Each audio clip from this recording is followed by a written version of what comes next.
Hey, what's going on? What's going on, yo, miss? How you doing, bro? I'm doing very well, my friend. Very, Yeah, very well. guys, sorry, I just got in late because I had to go and feed my family first. So, Very, very well. man's got his priorities to get sorted out. So, I had to go and run down the high street, pick up a special, and then make sure I float my people and then running back in here. Where's the game being shown today? Is it Sky Sports or BT Sports? Let me just check. BT Sport, my friend. Yeah, BT Sport. Let me just switch on the commentary now. How you guys all doing, man? Looking for a decent game today?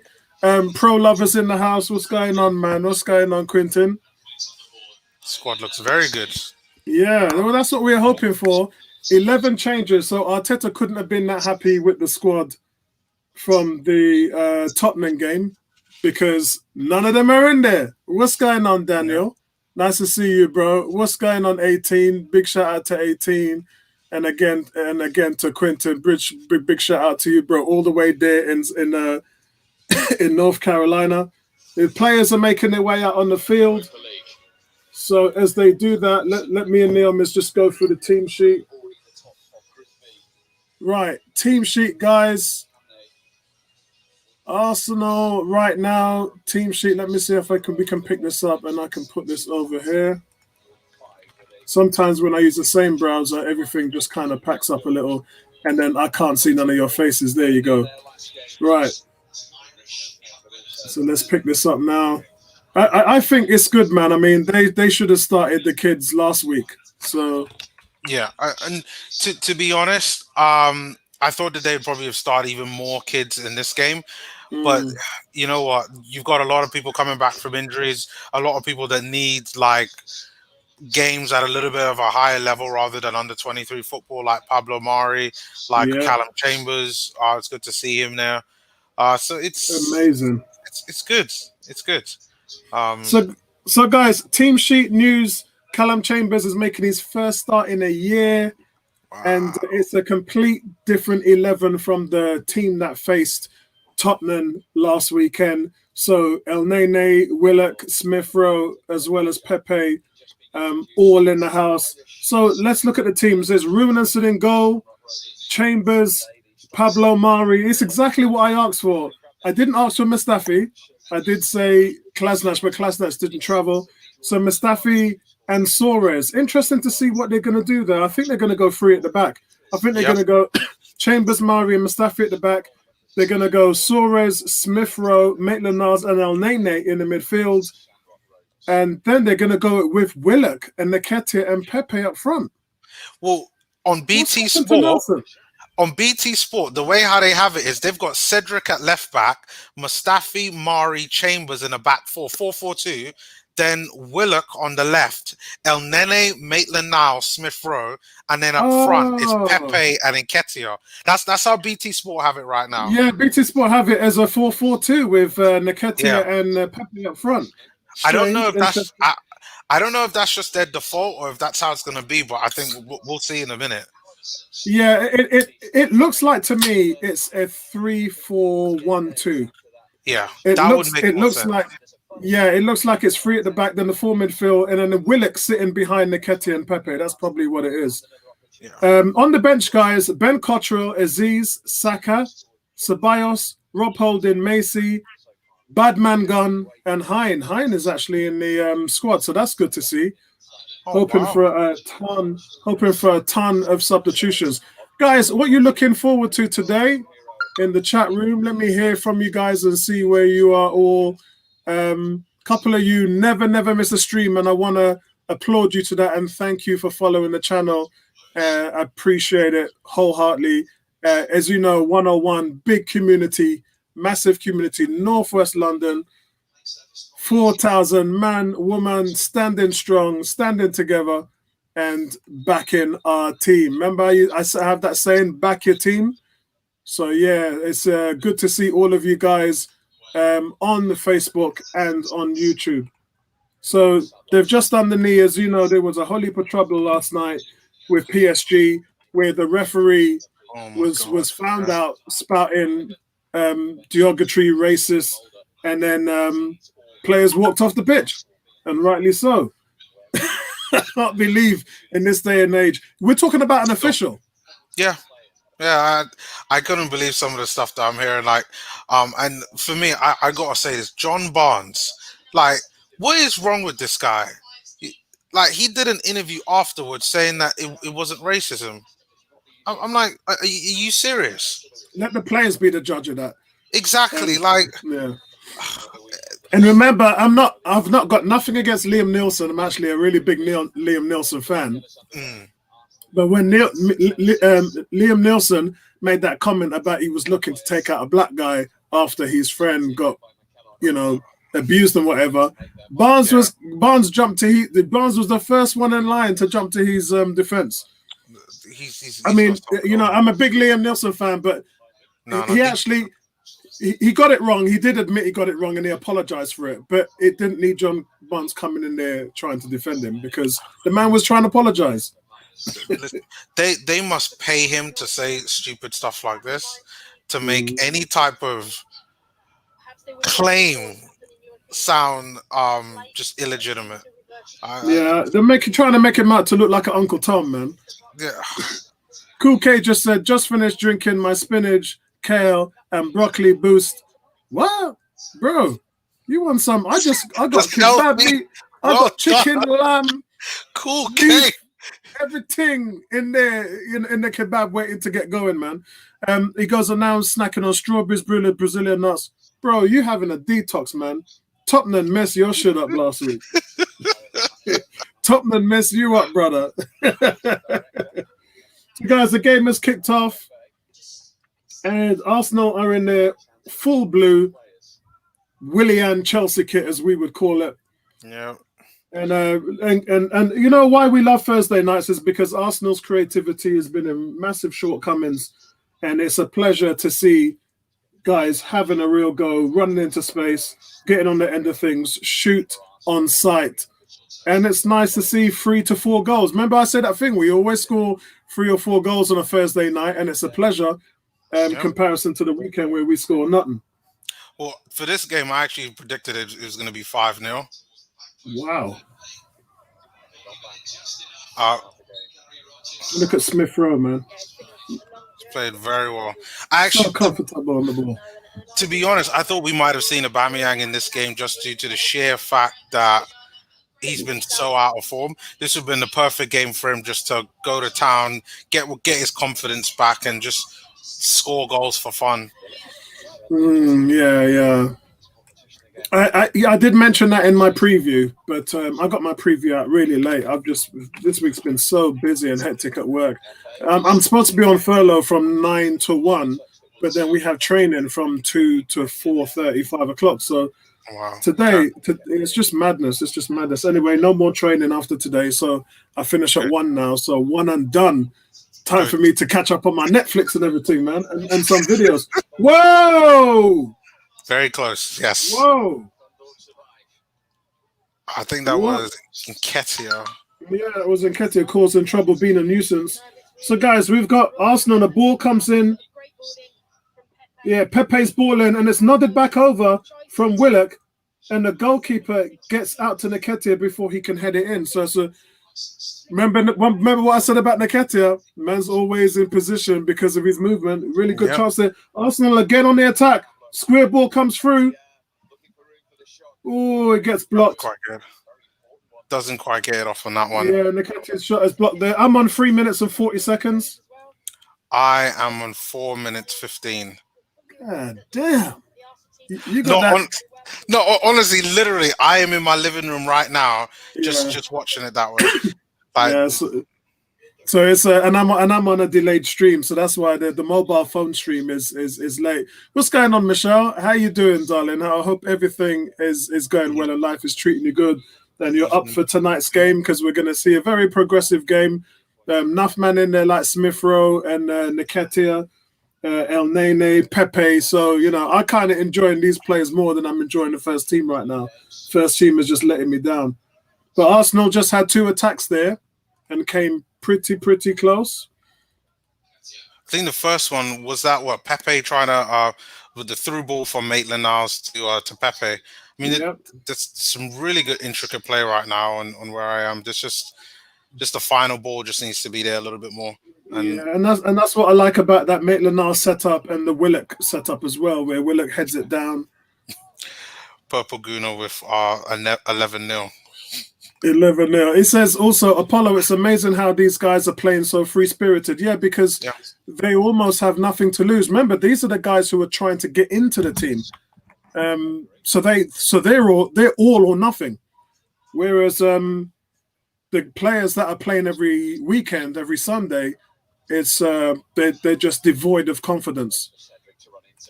And although I must say that they are improving, I have to say that they are improving. Look at Pepe. Every time Pepe gets the ball, he just wants to run at defenders.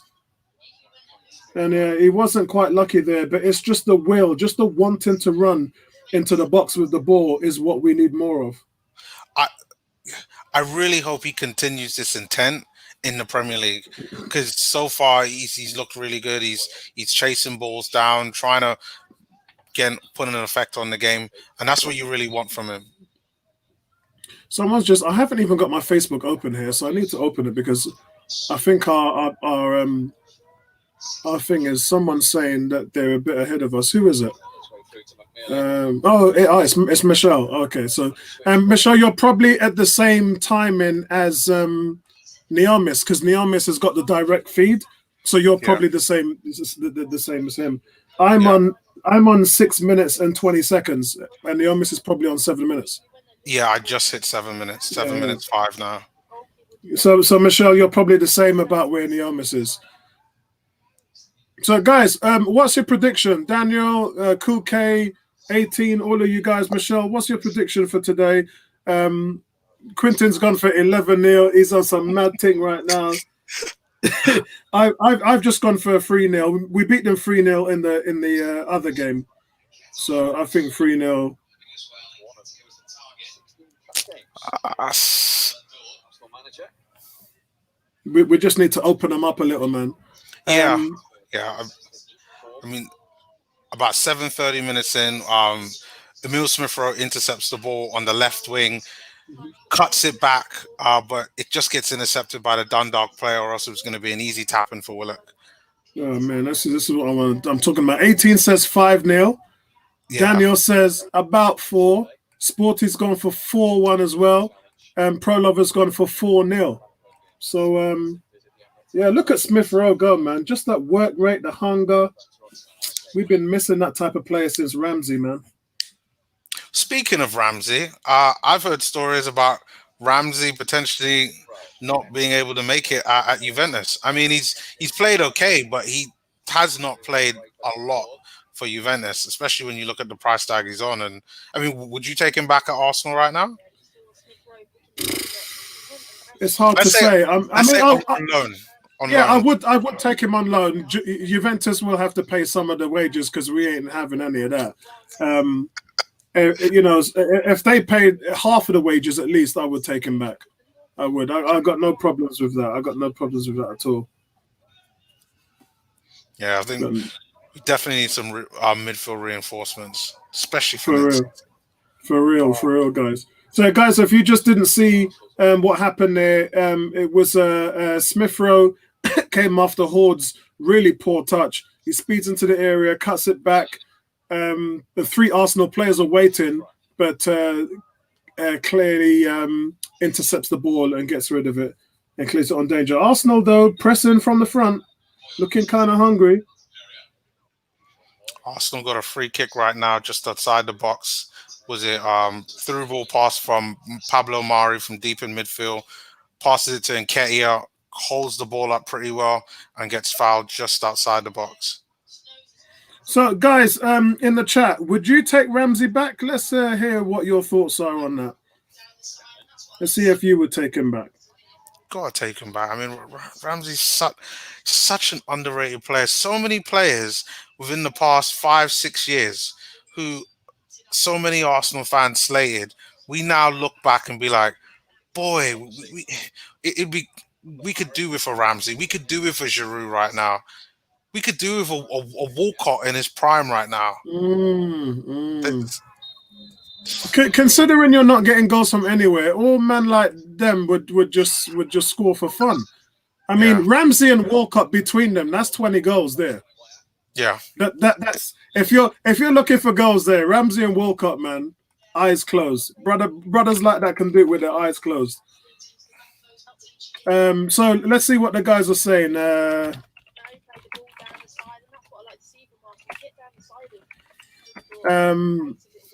Prolover said Ramsey's a beast. Daniel says that he would take Ramsey back. The Assemble said no. He said we need to move on. I hear you, bro. And part of that's got to do with Smith Rowe. If this kid develops right here, we don't need Ramsey. Michelle says yes to Ramsey coming back, definite.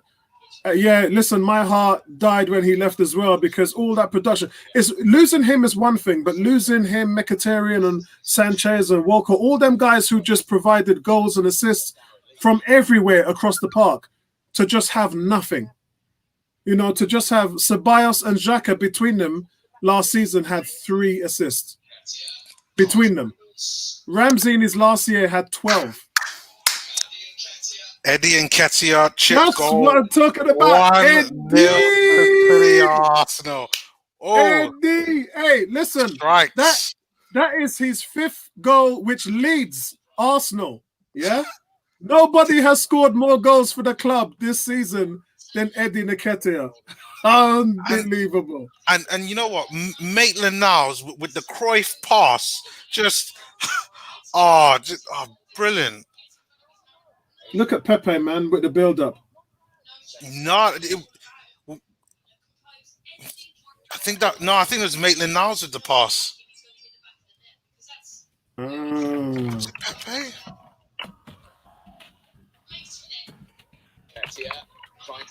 Look at that. Look at what a finish. What a finish. Just as he did at the Emirates, scores against Dundalk. What a finish. This season in the Europa League. So that's 5 goals, guys. 5 goals in 6 games. Yeah? 5 goals in 6 games.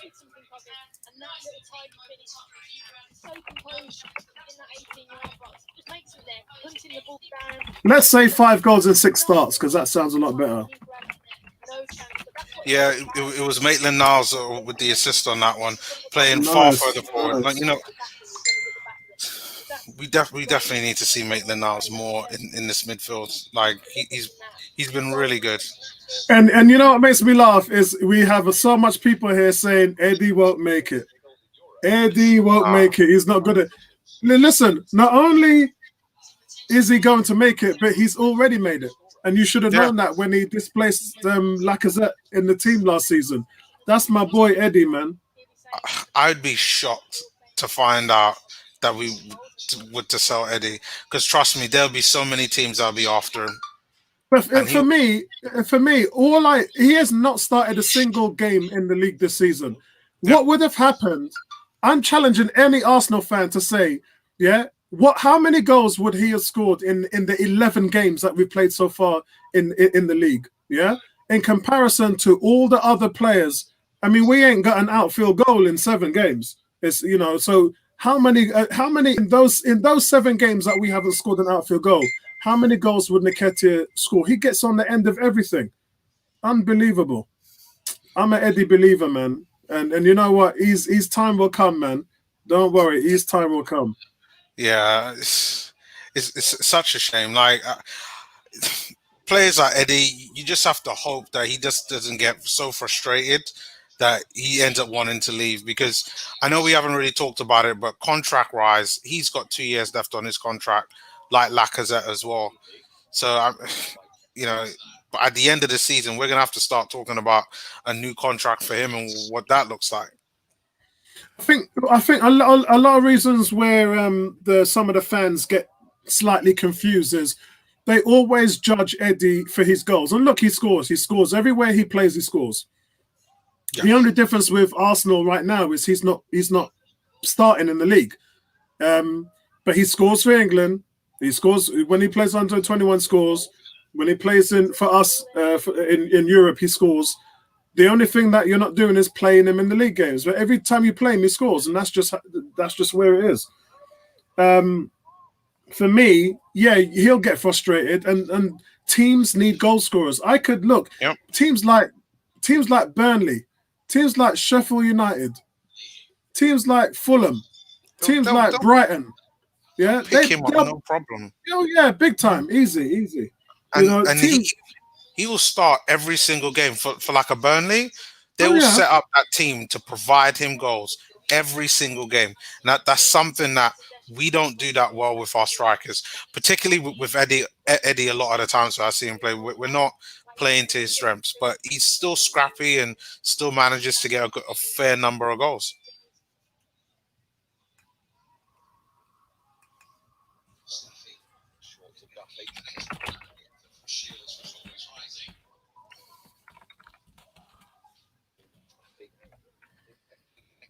The effort from Shields was always rising.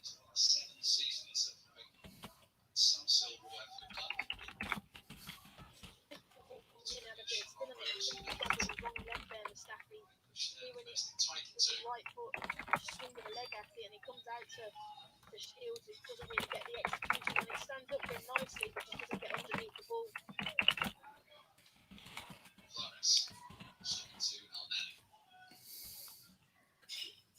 So where we are at the moment, guys, is Arsenal are right now looking to win all their 6 games, all of them at the moment, and it's crazy.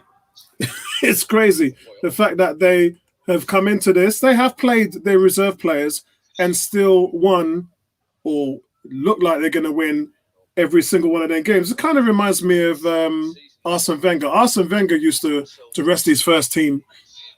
When we used to play, even in the Champions League, sometimes he used to do it. Not all the time, but sometimes he used to do it.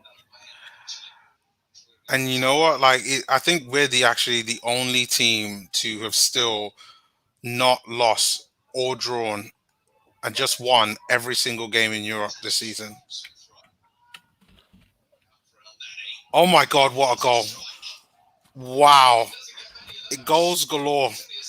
Mohamed El Nene scores an absolute screamer about 30 yards out. Honestly, wow. Brilliant. Granit Xhaka, you got to learn from that, Granit, because they're just teeing them up. My man El Nene. Oh, why are they not doing this in the Premier League? What a goal! No, there's too much quality.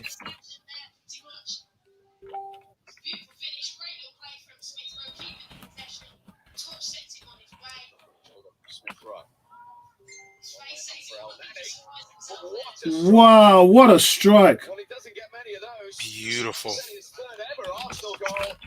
Wow. So we've all been talking about 5-0, 4-0, 11-0. Purple Guna said 11-0. We're not even about 20 minutes in, and I would say that we're on average right now for about 9-0. Good little touch. Smashing his foot through it, and as soon as he leaves his foot, you know it's going into the top bin. You know as a player when you leave it out.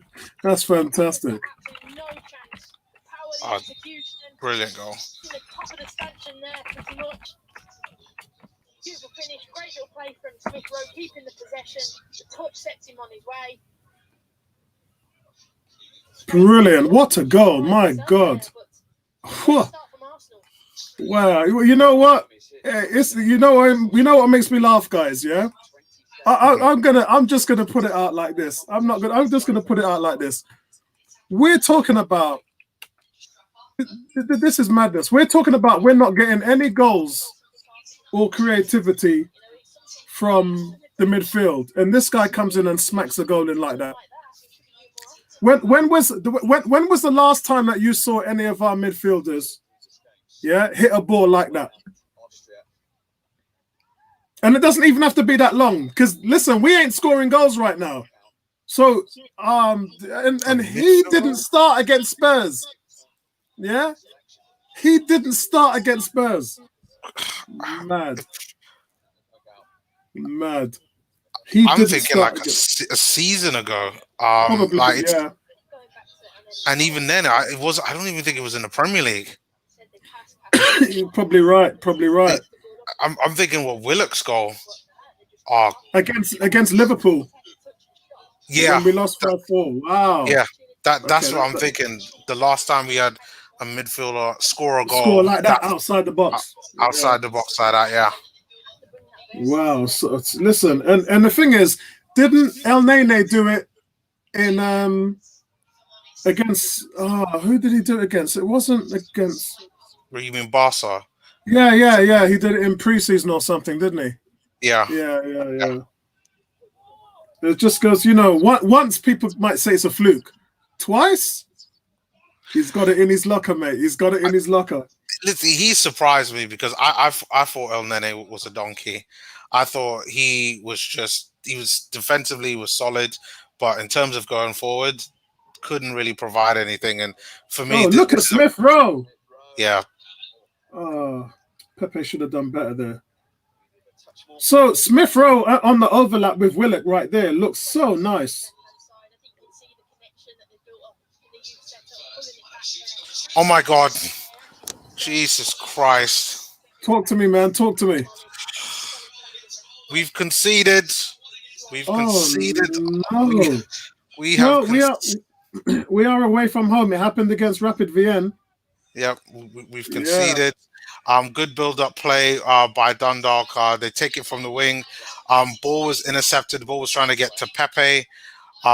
Literally, they just slipped the ball through. I think it's Pablo Mari's side. Chambers doesn't get close. No, Mustafi doesn't get close enough. And yeah, guy just strikes it clean, and Runnison has no chance. What a shame. What a shame. Well, a lot of people, a couple of guys said it's going to be 4-1. So it looks like your 4-1 is still on. Looks like you're still on for a 4-1. Yeah, and you know what? I thought the goalie could have done a little bit better than that, but I thought the goalie, if that was Leno or Martinez, they probably would have saved that. Yeah, I mean, what do you do with Runnison? Because when we signed him, it was quite, looking at all his stats, he looks like a backup goalkeeper. Like every part of his stats were backup. Woeful. Yeah, I mean, I think it was Michelle or Mark. One of them put a stat on 101 that said that he let something like 36 goals in 59 games or something like that.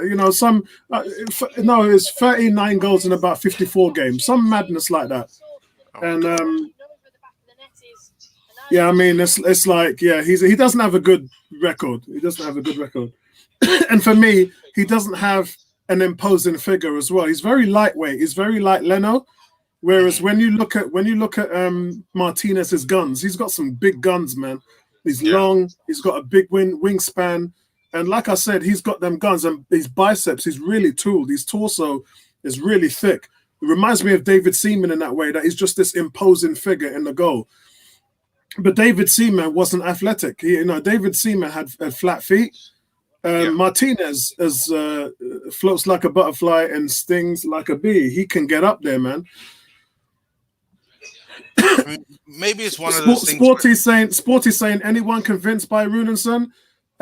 He ain't. All he's shown me is that he's got a good distribution. Yeah. That's really it, really. I mean, maybe it's one of those situations where give him another year, sort of how like when De Gea first went to Manchester United, and it took him a while to kind of bulk up and kind of get used to playing at a high level. Maybe that's something that he needs. But so far, he's not at a Premier League standard. Yeah. And to be honest with you, goalkeepers just take longer to develop. They just do. Look at Szczesny. Look at Szczesny. And I was a big fan of Alex Melinga when he was here. Some very few goalkeepers peak at an early age. A lot of them, it's not until their late 20s and then early 30s where they really start to shine, which is why goalies' careers 36, 37, 38 years old. It's good for Leno because Leno's 28. You know, I'm hoping that he really grows and matures a lot as a goalkeeper. Yeah, the thing is, I think he can. I think he can. He just has to learn a little bit from the mistakes that he makes. But I think he's got the potential to do so.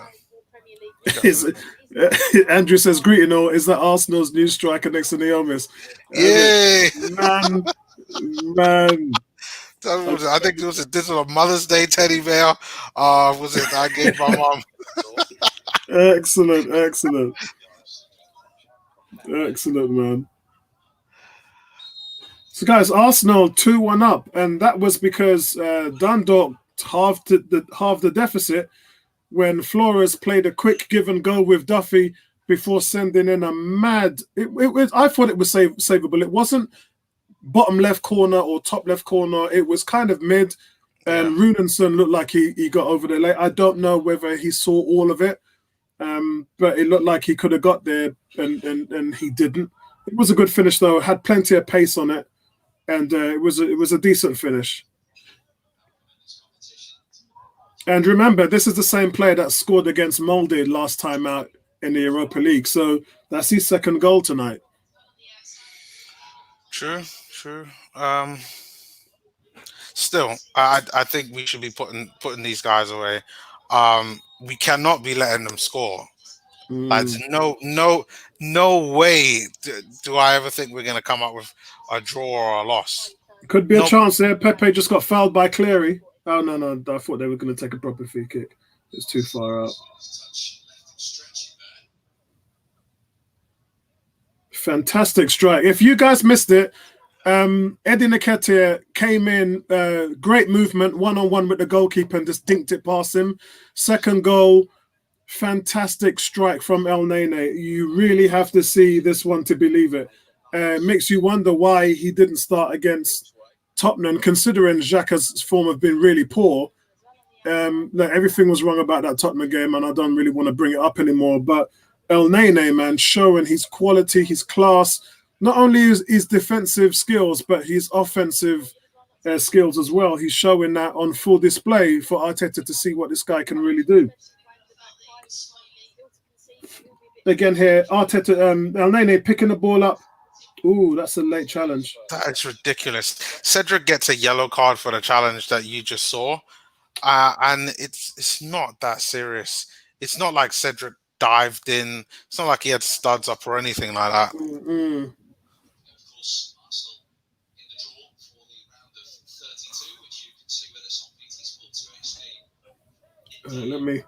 I don't have to worry about...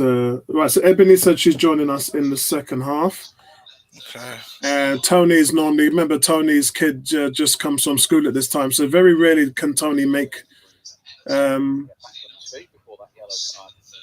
can make games at this time. Bertram doesn't finish work until 10 p.m. No.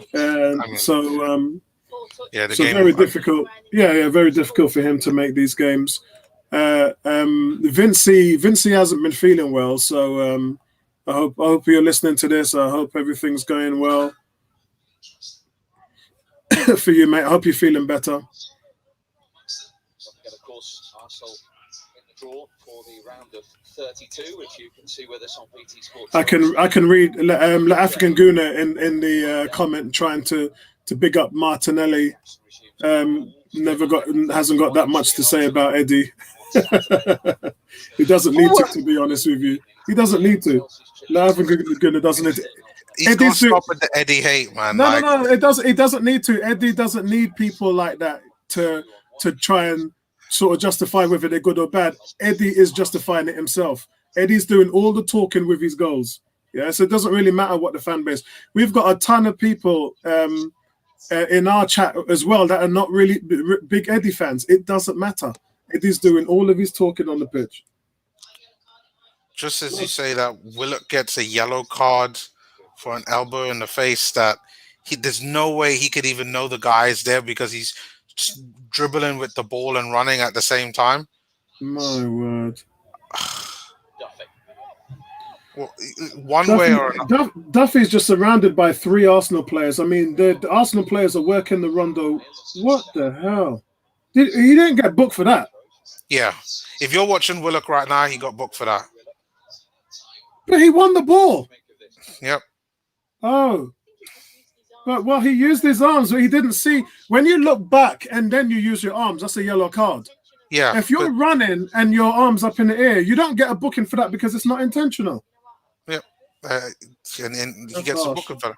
It's very harsh. But you know what? Like, the way how I see it is, all it means is the people like Cedric, he should be substituted. And Willock, unfortunately, he should be substituted. Look, we've won the group. We're winning the game right now. Like, we have, like, let's not, do anything rash and stupid and cause players to get sent off or not play in the next round in the Europa League, because the next round's going to be interesting. I was taking a look at some of the groups. I'm glad that Real Madrid beat Borussia Mönchengladbach yesterday, because it could meant that they could have dropped down in the Europa League. And Inter Milan got out, so we've got a pretty fair chance. Yeah, true. It's funny when you look at the players on the field. All they're doing is they're smiling, they're working hard, they're running, and you have to wonder why the first team doesn't have this kind of mentality and the first team doesn't have this kind of enjoyment for playing for the team, because when you give your all, it speaks in the result. And then you can be happy with not just the performance, but happy when you're on the pitch. All we've been seeing in the league is just these miserable faces. And it's not enjoyable to watch. It's not enjoyable. Do you think they are having issues with Arteta? I think it was a couple of days ago, maybe yesterday, Aubameyang's agent came out and started talking about it was Arteta's tactics and having a lack of creativity, which is causing Aubameyang to not score as many goals, which I was really surprised about, the fact that his agent came out to say something, because I would say in a typical situation, we might have given Aubameyang more stick, because Pogba's agent did a similar thing, criticized the manager. Nothing happened, but is Aubameyang's feelings being directed through his agent? Like, what are your thoughts?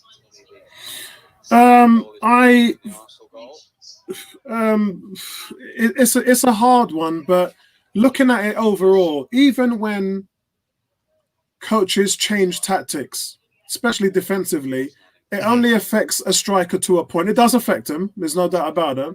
But a quality striker, as I said when I talked about Pepe, I talked about Sanchez, there's certain strikers that can create their own goals.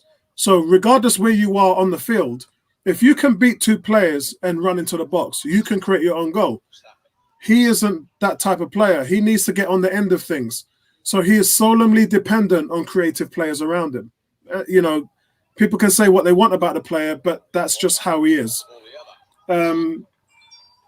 It's funny because none of the Arsenal players, Adebayor, Ian Wright, Robin van Persie, Thierry Henry, none of them, Dennis Bergkamp, none of them have really been like that. All of those guys had the ball skills to really get on the end of things. And while Adebayor lacked certain ball skills, his aerial ability was superior to even Giroud. I mean, Adebayor was dynamite in the air. He was absolute dynamite. I think people do forget that. So I think it's got to do with half and half. It's a little bit of everything, because remember, he employed these defensive tactics from end of last season, and Aubameyang was still scoring. That's true. And the difference is when they were talking about how many crosses went in against Tottenham, how many of them didn't pass the first man? That's point, a third of those crosses were useless because it didn't even pass the first. So it comes to the fact that you don't have an instigator, you don't have a creative player who knows where to place the ball. Look how many times we talk about Bergkamp and Mesut Ozil. Those are the only 2 players we can really compare who perfectly place weighted passes. Fabregas and Nasri were the same. Alexander Kleb to a point, Riziki, those are very good passers of the ball who could give you a ball perfectly weighted in a certain area where they're foreseeing that you're going to make a run. You know, so sometimes a run has got to be something that you imagine is going to happen. Then you place it there, and then the guy makes the run. We don't have no chemistry like that, right? Especially with Willian. There's nothing that's going on. It's a good chance there. We just missed. Who was that? Pepe? Oh no, it was Cedric Soares. It's a good chance from Cedric Soares there. Yeah. So it's a little bit of everything. We've got problems everywhere. The midfield players are not linking with the front players. The front players are not linking well within themselves, and everything is just capitulated to cause this one problem. It's shocking, really. Big shout out to La African Guna. La African Guna says he's predicting 4-1. And it says there's no hate. He's just probably talking about Eddie. He just scores tap-ins out of his goals in the Europa. He's playing low league. The fact is, we can't justify that because he's not playing in the Premiership. So I just said, how many games has he started? 0. How many minutes has he played? Less than a half. So, and that's in 11 games. So you play him, and then he scores. That's what happens when he plays. When he's played everywhere he's played, even on the back end of last season when he played in our lineup, he scored 3 or 4 goals. But it's not just the goals, the African Guna. It's his defensive work. Somebody just mentioned it up here as well. Who was it? Somebody just mentioned it. I saw it. Oh, here it is. It's Cool K says Eddie's always good at pressing, always steals the ball. So you know you're not just talking about goals when you're talking about a player on doing what he's doing. You're talking about a lot more than that, and I think sometimes people do lose sight of what he actually brings to the teams when he's playing. And he's 21 years old. He's a young player, man. I really love what his game, and I hope he continues to develop. And it's just not him. There's a trailer load of players: Nelson, Smith Rowe, Willock. You know, I hope they continue to grow. And Arteta, because I'm done with the first team. I'm done with them. I'm done with them guys, man. Bun them. Bun. B-U-N. Bun them. Bun them. No, I hear that. It's going to be interesting in terms of their development because unless you give them a chance, give them a chance when it really matters, then I feel that a lot of times we won't be able to see that. But in regards to Eddie, you are absolutely right. His work rate is always there. I hardly ever see times. No, I've never seen any time where I felt that he's lazy. I've always felt that even when he doesn't perform, it's because he's either frustrated with him not getting chances. He's always in the right position, but it's just that balls are not coming anywhere near him for him to be able to impact the game. But again, Eddie's a different type of striker than an Aubameyang, than a Martinelli, but he's still good enough whereby we can get a tune out of him. He can be useful in this starting 11. Now it's just up to Mikel Arteta whether he goes through with it. It's just his work rate. His work rate actually is the sole reason why he has so many chances running into the box. Yeah, and why he works so hard on the defensive. But it's because his work rate. If his work rate wasn't where it was, he wouldn't be able to fall back and help the midfield win the ball and get into those spaces to score all them goals. So this is what you got to put down to his work rate and movement. Andrew says, Apollo, I'm glad you spelled out the first word of the letter was M instead of N. He would have created a holy congestion. Prolover says, I'm killing him, man. Facebook user, who's this Facebook user not putting on? Oh, it's G. Okay, it's G. Okay, wicked. Sign a waiver, G, so that I know it's you. Yes, it's 2 clicks, mate. 2 clicks of the button, which is on the link. You've done it before as well. You've done it before, so it should be fine.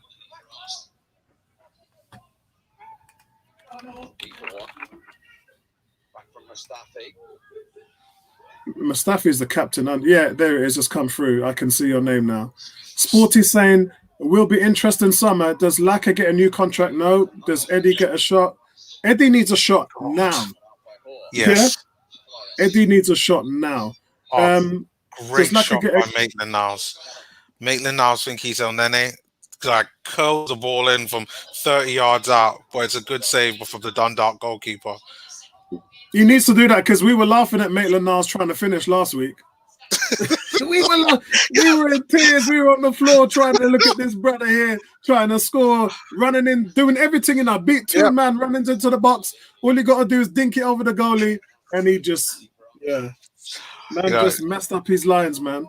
If he can add goals to his game, he'd be an incredible midfielder. Oh, he'd be able to do it all. Yeah, but it's the same like Guendouzi, isn't it? Guendouzi did it all, and he just wasn't that scorer. And you know what? Some guys like Luka Modric is like that. Modric, you're only going to get 3 or 4 goals from a season. Ooh. Yeah. I just saw it. It was curling in, you know. Yeah. It was curling in. Again, another bright long-range shot from Maitland-Niles. Picking up this second ball here. See, I don't know what them guys are talking about Karen Carney. I like Karen Carney. First of all, we need more Arsenal women like Alex Scott and Karen Carney on there. I don't know why Kelly Smith doesn't give it a shot. I've heard her before, and she's interesting. But it's nice to hear our girls just come in and do commentary on our games. Pepe with the corner. Doesn't pass the first man. What's going on with you, Pepe? Look how far Runinson is up the field. Man is giving me bear jokes. Runison's not going to make it, man. Nah, I don't think he is. He doesn't look like to me. The funny thing is, what people have to remember is 3 years ago when Martinez came back from his loan and we started seeing him play in this competition. Yeah. Me and Ebony was like, this guy's better than Leno. We were saying that from over 2 years ago. And then obviously Leno had that horrible run where he made all them mistakes and led the league in mistakes and all of that stuff. And at that time, that's when you know me and Ebony was on the tier. We were like, done with this guy. Put in Martinez. We were saying that from 2018. We were saying swap out the goalkeeper. Mad. But there's so many mistakes that's been made with this team, including the one you just talked about with El Nene. You know, Emery playing him left back, right back, centre back.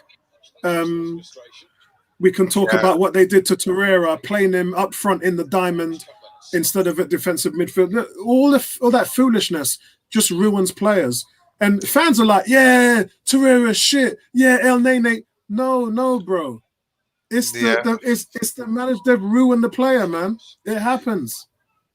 See, I remember when that game happened, and I was confused. I do understand what he was trying to do, but it's quite like you can't. Torreira's not going to be the one to be holding the ball up front. I get it. His stats showed that he can bring the ball further up the pitch. Yeah, Unai Emery said he did it so that we can win the ball further up the pitch. So I'm just like, no, you just get a striker who can run back and help the midfield win the ball back. You don't need to put someone that tight, because otherwise, what happens at the back? All you got is Xhaka. It's Xhaka. And maybe Ceballos, but Ceballos is more of an offensive-minded player. You know, that's. James, I ain't seen you in a while, James. Where you been, bro? It'd be nice to have you on these match day commentaries to hear your views. James is saying Eddie needs to start in the Premiership. 100%, bro. 100% agree. He needs to start. Look, Willock got 2 starts. Pepe got 2 starts out of 11 games. Nelson ain't started. Smith Rowe ain't started. Nketiah ain't started. And these are guys that can help the team. Cedric Soares hasn't started. And these are guys that can help the team. There has to be a reason behind this. Like, has Arteta looked at them and think, you know what, these just guys just ain't my cup of tea? Because... Neomis, you know what I say, yeah? If nothing changes, nothing changes. And he's put the same guys back in the team every week, getting the same results. So it's on Arteta, isn't it? Because that's what he's going to do Sunday. Like, look what's going on. You know, where is Reece Nelson? Is he injured? I hope he's playing on Sunday. Yeah, he got a slight knock, didn't he, 2 weeks ago? So that's why he's been left out. I think it was okay. I think it was a knee. It was a knee issue. Okay. I'm trying to. I don't know who this Facebook user is. Let me find out who this Facebook user is. Very close by Dundalk. Could have been a second goal for them, but good tackle by Callum Chambers for the shot that took it over the bar. Then It might be. It might be Prince. You know, it might be Prince. I think that might be Prince. It says, "In as much as we are shit at home, this can't be encouraging. We are the worst team in the Premier League." Wow. Is that something that Prince would say? It would definitely wouldn't be Carroll. No. Well, bro, we're not the worst team in the Premier League. We're the fourth worst. yeah. We're the fifth worst team in the Premiership because we're in 15th place. So, you know, you're nearly there, bro. You're nearly there. The Food Network. Hope you subscribe to the channel. Big shout out to you guys. Also, guys, if you're not subscribed to Neomis's channel, please hit that like and subscribe button. 17 people watching on YouTube, 12 people watching on Facebook. If you're not subscribed to Neomis, check out his channel, please, and support his content on his way to 1,000 subscribers. That's right. Just go to AFC Neomis. This referee's on some bull, man. He blowing some stuff that I don't know what he's doing. The fact that he got 2 of our players on a yellow card, I'm already like, you know what? It was Cedric, so bring on another centre back. I can't remember who else we got on the bench. And well, think about it. That's 2 harsh yellows. Yeah, it was. There was no need for them to be yellows. Like Willock, no way, and Cedric, it's ridiculous. Who's we got on the bench? Mad thing. So we're going to be expecting Ebony at some point. I can smell them opening. What I did is I run through the door, fling the kebab on the kitchen table, and then ran into here and started the stream straight away. So my son and my wife are in the kitchen now. I can smell them opening up that thing and eating it, and that's a mad thing, you know. That food smells nice right now. I'm not going to lie to you. That kebab smells nice. Anyway, I'm just about to tell. I was like, Apollo, you should go get some, or at least. I don't want to leave you by yourself because you got to then talk to all the other guys. But I'm just gonna sweat it out a little bit. If Ebony or more people come in, then I can dip out for 2 seconds and go and get myself a plate. Go get myself a plate, man. Sporty's saying Arteta doesn't fancy half of Emery's squad. Yeah, and rightly so. You know why? Because they failed. They failed Lundberg. They failed Wenger. And they are going to fail. Well, not they're going to. They have failed Arteta because look at where he is at the moment now. Pro Lover said he just subscribed to Neomis Wicked. Thank you. He's saying yeah, he is. He's waiting for the summer. Look, we can go through some names. Yeah, David Luiz's contract runs out. Klasnach runs out. Socrates runs out. Ozil runs out. Did I say Mustafi? Mustafi runs out. That's 5 already. Lacazette is in his last year. A few of them is in his. Sorry. Ceballos, his loan runs out. Yep. So that's 7 players. 7, and the 5 players make up 40 million a year of our budget. Yeah, 40 million. Okay. So if you think about it, Arteta, even without doing nothing, yeah. So if Arteta does nothing, with 5 players' contracts running out, Arteta has 40 million in freed up money. And guys, I believe we are the 4th highest wages in the league. So our yearly wages is 282 million. 40 million of that will be coming off. So we've already gone down to 240 million in wages. But it's not like they're going to save that money because we want them to reinvest that money. So it equates to about 790 grand a week in wages that they were going to be saving when the contracts run out. So we've got 7 players that we're going to say bye-bye. Arteta has to put bums on seats, and that's what he wants to do. Yeah. What's your thoughts on the first half, African Gunner? Good to see you, bro. What's the What's time? up? What's the time where you are? Is it 7:45? 8:46. Oh, you're So, 2 hours as you now. guys know, this game's a bit earlier, so it's nice because usually it's like 10 to 12. Yeah. Then I jump on here Wow. until 1 a.m. So But it gets normally late, you're an right? hour ahead and you're 2 hours ahead, so your clock at some point is going to go forward. Yeah, definitely. At some point it will. My thoughts on the game, it's routine. We gotta watch it. You already know like we're gonna win, and you already know that we've qualified. Blah blah blah blah. So it's one of those games that you just sit there and watch, and you're hoping to see goals.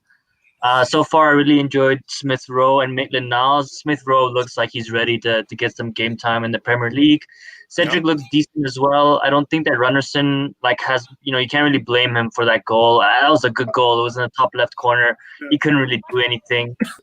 In regards to my point about Eddie, which I had to revisit, I don't hate the guy. I just don't think that he's good enough. And I do the eye test, right? And the thing is, yes, he's scoring goals, but most of his goals were tap-ins. Let's be real. He didn't score any screamers. The goal he scored today was quite good. He chipped the Yeah, keeper. he's So not I won't. supposed to. His job is to score goals, bro. Yeah, of course. But look at the team that he's scoring against, right? If he played in the Premier League and he scored this many goals, I'd be like, whoa, and he doesn't give me that confidence. And the other thing is, if you say he should get playing time in the Premier League, Arteta watches these guys play every single day in training, so he would know if he's ready to play, right? My point is, in 5 years from now, we're gonna come back to this conversation, and either I'm gonna have to apologize to you, or you're gonna have to apologize to me. That's what it's gonna be. So yeah, it's gonna be interesting. Look, I kind of take on board what Neomis is is saying at the moment. The problem with Mikel Arteta is right now we need a striker. I mean, I'm looking at next year summer. What are we going to buy?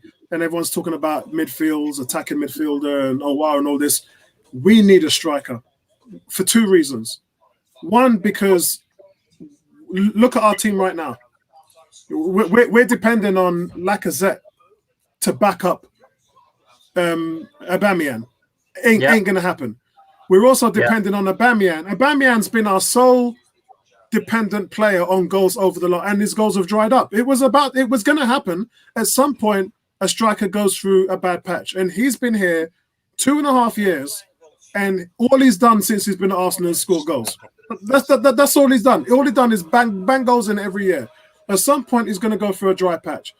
And when that happens, with Henry had a Will Tord, he had a Van Persie, later on he had a Adebayor and all that stuff. And at some point, and he had Bergkamp as well. But at some point, it's easy for Henry because he had the wingers, didn't he? He had Perez and Lundberg who chipped in the double digits. And that's why I keep comparing. Even Monday night, we were here with Tony. And Tony was like the good old days. I was like, Tony, you only have to go back 3 years to 2017. Sanchez, 31 goals. Walcott, 19 goals. Giroud, Ozil scored 12 goals. Ramsey scored 10 goals. And so right now, none of that's here. Yeah. And it hasn't been there for a couple of seasons. But one question, Eddie or Martinelli? It's as simple as that. And I know your answer already. It has to be Martinelli. I can't. I have to. Well, for me, it's not a question because Martinelli is an all-round player. Martinelli can play behind, left, right. Nketiah can't. So I have to say both because I would have Martinelli sitting behind Nketiah, and so that both of them would be able to be. It would be like a Bergkamp and Henry type of situation. Of course. But I want to know what we got in Balogun as well. So although I'm an Eddie fan, I want to see more of Balogun. I'm done with what's his name? Lacazette. I'm done with him now.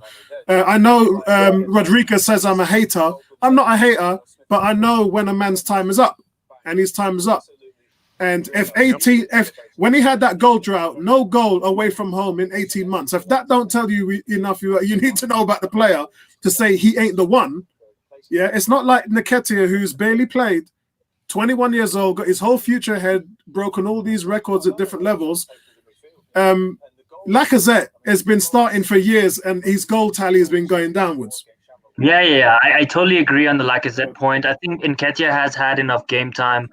And someone says, what is the difference between an EPL goalpost and a Europa goalpost? There's not much difference in the goalpost, but the meaning of the goal and the opposition you play against is the difference. And I mean, if you can't see that, then I can't really help you, right? Yeah, I mean, everyone knows that Europa League isn't as competitive as even Premier League or Champions League, right? So I just want to see Eddie score more goals in the Premier League, and it's not my fault if he doesn't get the chances. If he doesn't get the chances, I believe enough in the manager that he's making the right decisions, that he's not ready to get the chances. Yeah, see, that's the difference between you and that. This conversation we had on Monday was, Mhm. I at the moment I don't believe the manager's getting everything right, so I'm not going to put look what he done with Torreira, Guendouzi, Ozil. So last year last season I probably could have agreed with you. This season right now, no. And what Naomi said about Eddie going to another team, because look, teams are lining up for him at the moment. They need strikers. Strikers are. And what teams are lining up for him? None of them are big teams. Let's be honest. Well, look, from what Rob Holdings and Iwobi's agent is saying, the likes of Sheffield Wednesday, Brighton, Fulham, all these teams. That is his level. Everything. It's like I say about Jaffa, right? First of all, we ain't even beaten Brighton, so don't even go there. No, but come on. We know as a club we can't compare ourselves to Brighton. Come on. We can't even. Remember when Martinez left and he said, people were saying, why would he go to a relegated team that nearly got relegated? Look where they are now. Yeah, but that's for game time. That's different. And then goalkeepers are different than outfield players, because goalkeeper's moving because he's going to play every single game for a certain team. I agree. I agree with Martinez. I think if you're a good quality player and you go to a team, you can help that team be better. And I think that Nketiah, like Martinez, will help a team be better. I think he can go to a team and he'll score goals for them because he scored goals everywhere he's been. And someone like a Sheffield would love him. Brighton, I mean, more pay ain't going to last the season. I don't expect more pay to be at Brighton after next summer, because he should have actually gone to La Liga this summer. I just don't know what happened. I mean, Barcelona and Real Madrid was in massive money problems. But Leeds wanted him back. They've been talking about, and look at Bamford. They're solely dependent on Bamford at the moment. So we're talking about teams below us, man, and that is where he belongs. I want him to go there and score goals, because that's his level, really, for me. And you won't be able to change my point of view, and I respect your point of view. I don't want to change, and I wouldn't advocate that at all. I respect and want to hear your opinions. That's why you're here. I'm not trying to change nobody's opinion. We'll come back to this conversation in a few years, and let's see what happens. I like you the way you say those teams below us when we're below them at the moment. No, I know, but come on, let's be real. This season is an anomaly, so that's why I say that.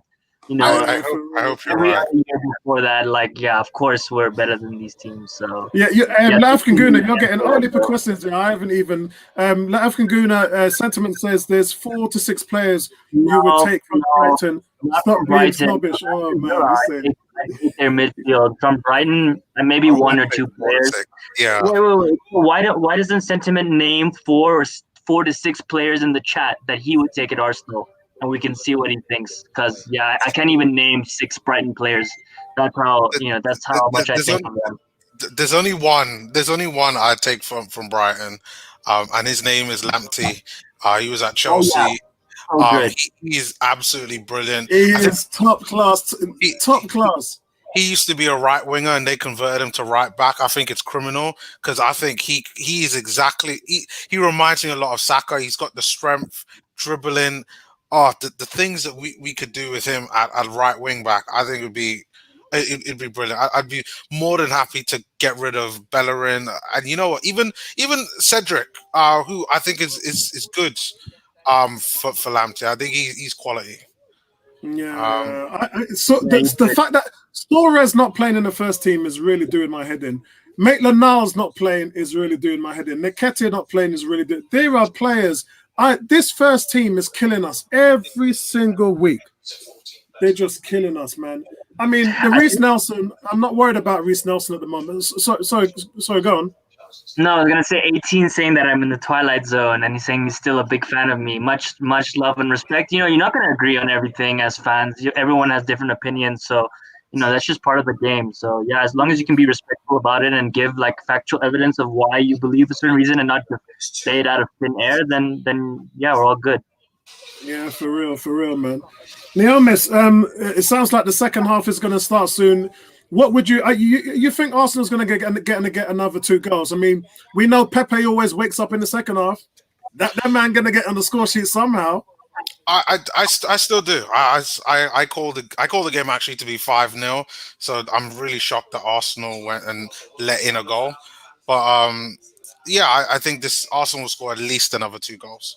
At least. Yeah, what about you, African Guna? Where do you think this is going to be? 4-1. You're talking about the game, the second half? 4-1, Yeah. or maybe we'll score a second goal, maybe 4-2. But I'm expecting Balogun to come on. I want to see what he can do. I really like that he scored earlier, and I want Martinelli. I mean, I'm waiting for this. Like I'm seriously waiting for this. I want him to get maybe 10, 15 minutes on the weekend against Burnley. I think he's ready. He's already played a full 45 minutes in under 23s. So yeah, I'm really excited to see him. I'm really looking forward to that Burnley game. I really am, because I can't wait. I just can't wait. I'm really going to be up for that game, man. You watch. I'm going to be so up for that game. Yeah, because we can actually win it. Yeah. We need to, because listen, African Gunner, did you watch the stream on Monday? I didn't watch the entire thing. I watched about 15, 20 minutes. Yeah, we're in a relegation battle, and we were all looking at when we one game away. Game away from relegation battle. If we lose this game, it's relegation battle. It's because what we looked at was this month, all of those teams in the bottom 5 play each other. So me, Tony, and Neomis were looking at it in finer details to see where it's all going. So it's all happening. It's all going down this month. Proper things, man. All you need to do is win your 2 games, and you're taking points off those teams, and it kind of really creates a gap. Then mid-table, even if we win those games, it's so disappointing. And Partey out for 4 or 5. He's gonna be out for the entire December, and that's when we have all these fixtures. Yeah, I think and we have Chelsea. I mean, I saw that, and I was Man like, City. I'm putting all the eggs in the Europa League. I'm really hoping we get really good draws. We usually don't get good draws, aka Barcelona twice, 3 times in a row, Bayern Munich twice, 3 times in a row. So we know our luck with the draws in the European League. So hopefully we get really shitty teams, because there's some big teams dropping in. And if we get any of those, say goodbye to the entire season. I don't want an FA Cup this season. I'd rather not even win it, to be honest. I'm sick of that. I want to win it, man. There's plenty of people. Listen, United, City, Liverpool, Spurs, all of them would gladly take the FA Cup. So I want to win it, so they don't win it. Of course I want to win it, but for me, it papers over the cracks, right? It's the same thing. Remember when Wenger won it, we're like, okay, things are going to improve. Arteta won it, we're like, okay, things are going to improve. Like, we keep winning it, but nothing is changing. So I feel like everything really needs to go to crap or shit. Like, it needs to be really bad, like relegation battle bad, for us to wake up and say, like, I think it's a different perspective, because FA Cup, when you go to the games, the FA Cup is like a lifelong dream, because, as I said, some of my greatest, if you ask me, since 1976, since I've been an Arsenal fan, what's my most fondest memories? Going to the FA Cup final with my son and seeing the team win a trophy. That I remember more than anything, even winning the league. Why? Because I was a part of it. And that's 100%. The reason why, that's the reason why for those times, even one game I had my son and my grandson sitting next to me. So I love those things, because I would never forget that when I'm dying, I'm on my deathbed. Those are the things I'm going to be remembering. The time I enjoyed with my kids, in doing everything, and that's one of them. Hopefully one day my dream is to have that experience, winning the Champions League with my son there. Heck, my wife even has to be there. She doesn't have a choice. I love it. It's gonna be, I really hope that's my dream, is to one day be at the stadium when we win the Champions League for the first time. So, guys, I just want to keep African Guna here for another couple of minutes, because we've just got some news in from Sky. Okay, right. We just got some news in from Sky. Sky Centre has just sent some news in. Let's see if I can share the screen. Here we go. By the way, did you guys see Robin van Persie's comments? We can touch upon it after this. I'm not surprised. Yeah, I saw them, but I just blinked over them. I didn't read the whole full thing. But Sky is saying Arsenal are waiting on Zobozlia's decision. Arsenal are embracing themselves for the attacker Dominique to make a decision on his future. Gunners are interested in signing the attacking midfielder in January, but face stiff competition from Salzburg's sister club, Germany, Leipzig. Bundesliga side can offer him Champions League football for the rest of the season, but he also is said to be aware of Bayern Munich and Real Madrid keeping keen on a deal next summer. So story in full is about to come on Sky Sports. So that's nice. We are not going to be able to get him. Sorry? We're not going to be able to attract him. Yeah, I don't think so either. If Leipzig and Madrid and all these big teams are like, the time to get Szoboszlai would have been in the summer or like a year ago. That's the only way. Unless he was an Arsenal fan. I didn't pay attention. Did his team get knocked out last night in the Champions League? Because I think that was going to help him make a decision. I think Salzburg are in the Europa League. Yeah, cool. So I think that's definitely a big boost to us, and it seems as though it could be a real possibility, but I'm not putting my hopes up at all. Smith Rowe is so good.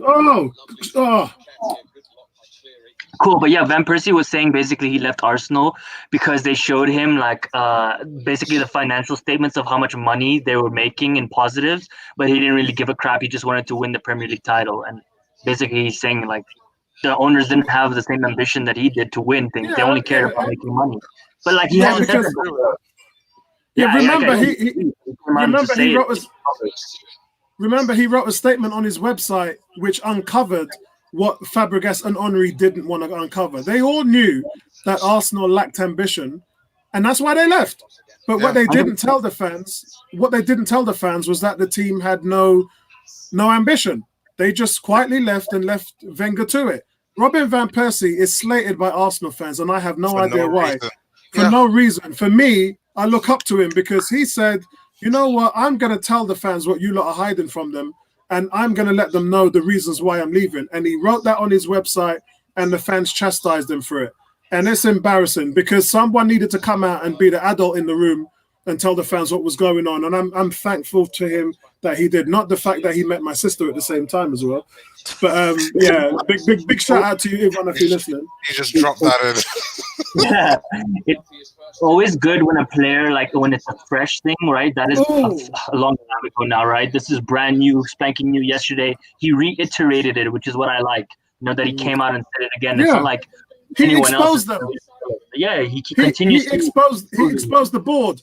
And the board they hated it at first, but when the board saw the fans turning on Van Persie, they were like, oh, we're saved for now, we're saved. but that's the problem, because there's so many players that didn't deserve Ashley Cole, probably criminal number one. Still. And we lost him because of $5,000 a week. Yeah. $5,000 a week. And all he wanted to do was get paid the same as what all of our other big stars were getting paid. And it all started. It all started when Pro Lover said, "What did he say?" He exposed the lack of, because what it was is he was talking to them about, you know, which players are they after. The thing, I think it was it Tevez? I think Tevez was around. It might be wrong. This might be the Fabregas thing I'm thinking of. But there was a ton of players, also Luis Suarez and things like that, and Arsenal basically was saying, look, we're not going to go overboard. We're not going to get these players. We don't, you know, we've got other things we're thinking of. And he just thought, look, I want to win a title. And regardless of what Robin van Persie does in his career, he's got a Premier League winners medal. That's what he's got. You could never take that away from him. Yep. So he left for the right reasons. Yeah. But the fact of the matter is, the club was telling us that we had all this stuff, and you know we had surplus money. That's different from transfer money, but we know we had surplus money sitting in the bank, $250 million, and they weren't interested. They didn't want to do any investment whatsoever, and that's why he's gone. Now it's a different story. First, it started with Gazidis. Gazidis said, if we don't make top 4, there'll be wholesale changes. He was right. He honored his word. Wenger, they got rid of Wenger. They brought in Sanelli, Mislintat. When that didn't work, those guys went and they brought in more players. Josh Kroenke, our director, the man who's in charge of the club, not Stan. Stan is the CEO. Stan is the man who's in charge of KSE. The club is being run by Josh Kroenke. It's his team.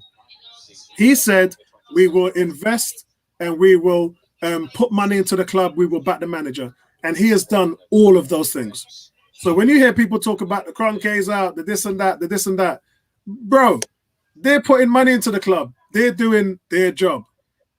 The problem is when you spend 100 million on Pepe and Saliba and both players don't even play in the Premier League, I think you got a problem. Big problem. Yeah. And don't get me wrong, Edu and Arteta didn't bring those 2 players in, so I'm not chastising them, but what I'm saying is when you got 100 million and you blow it on to a point where it's that money's not even on the pitch, then you cannot blame the Kroenkes because you've got a different problem then. That is mind-blowing stuff. 100 million, and for a team who doesn't even spend 100 million, and one player, one player's not even a squad, and then the other player is not even a finished article. That's mind-blowing. Whenever I hear stuff like that, just I wouldn't mind him not being in the finished article, but play him in the Premier League. He's not it, man. He's not it. Not yet, at least, right? Yeah, you can see he has raw talent, but you don't pay 75 million for fucking raw talent. You pay 75 million for a ready-made player. That's my issue with it. That's nuts.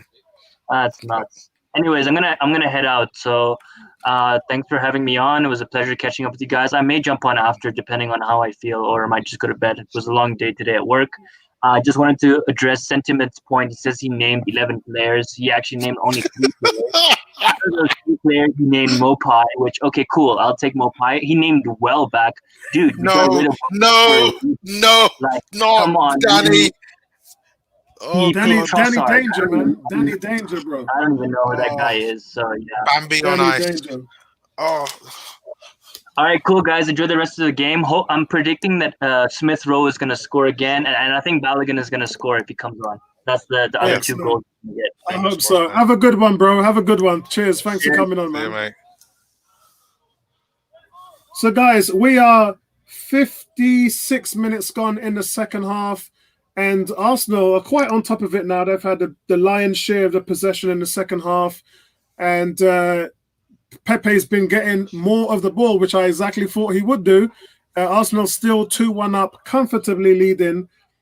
I say comfortably, but we probably need another goal in order for that to happen. There was a little bit of an injury stoppage.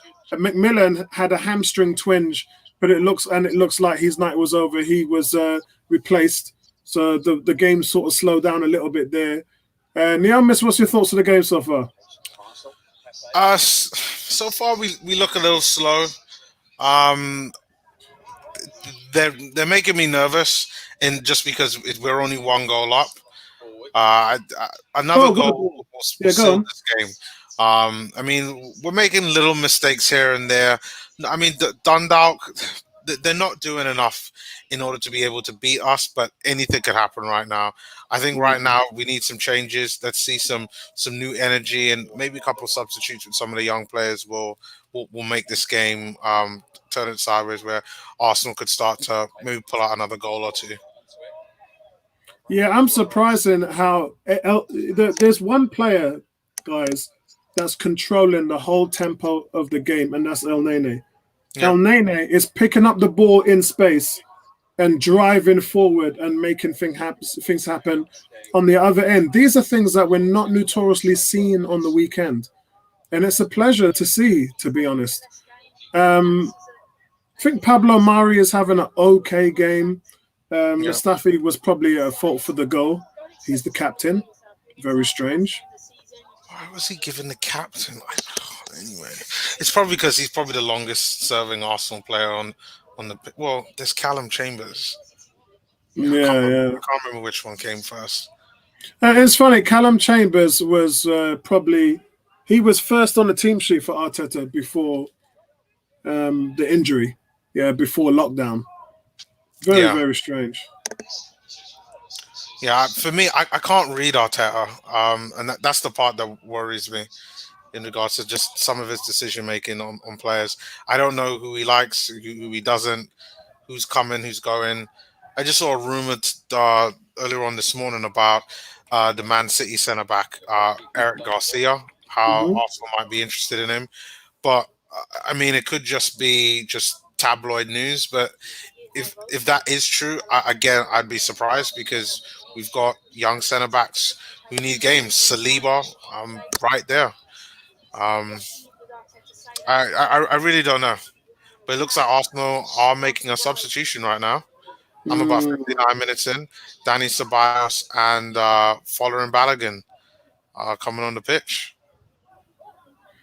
Yeah, I mean the strange thing with our goalkeeper Runanson. Look, he's a young kid, and I just hope he grows into the role. But he's got a long way to go, guys. Yeah, He's completely got a agree. long way to go. Cedric has been very consistent in this game, guys.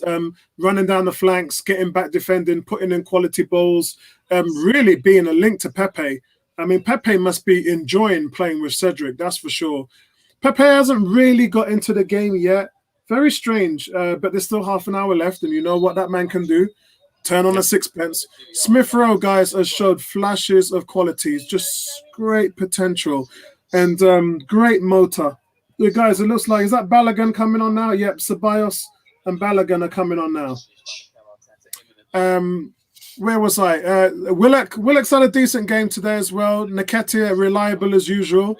El Nene, he's the man that should be partnering Thomas Partey. Done. And we knew that a long time ago. It just hasn't consistently happened. For me, El Nene needs to be one of the main ones on the pitch, whether it's with Thomas Partey or Ceballos. For me, he's the one that's the rudder. He's the one that kind of directs everything.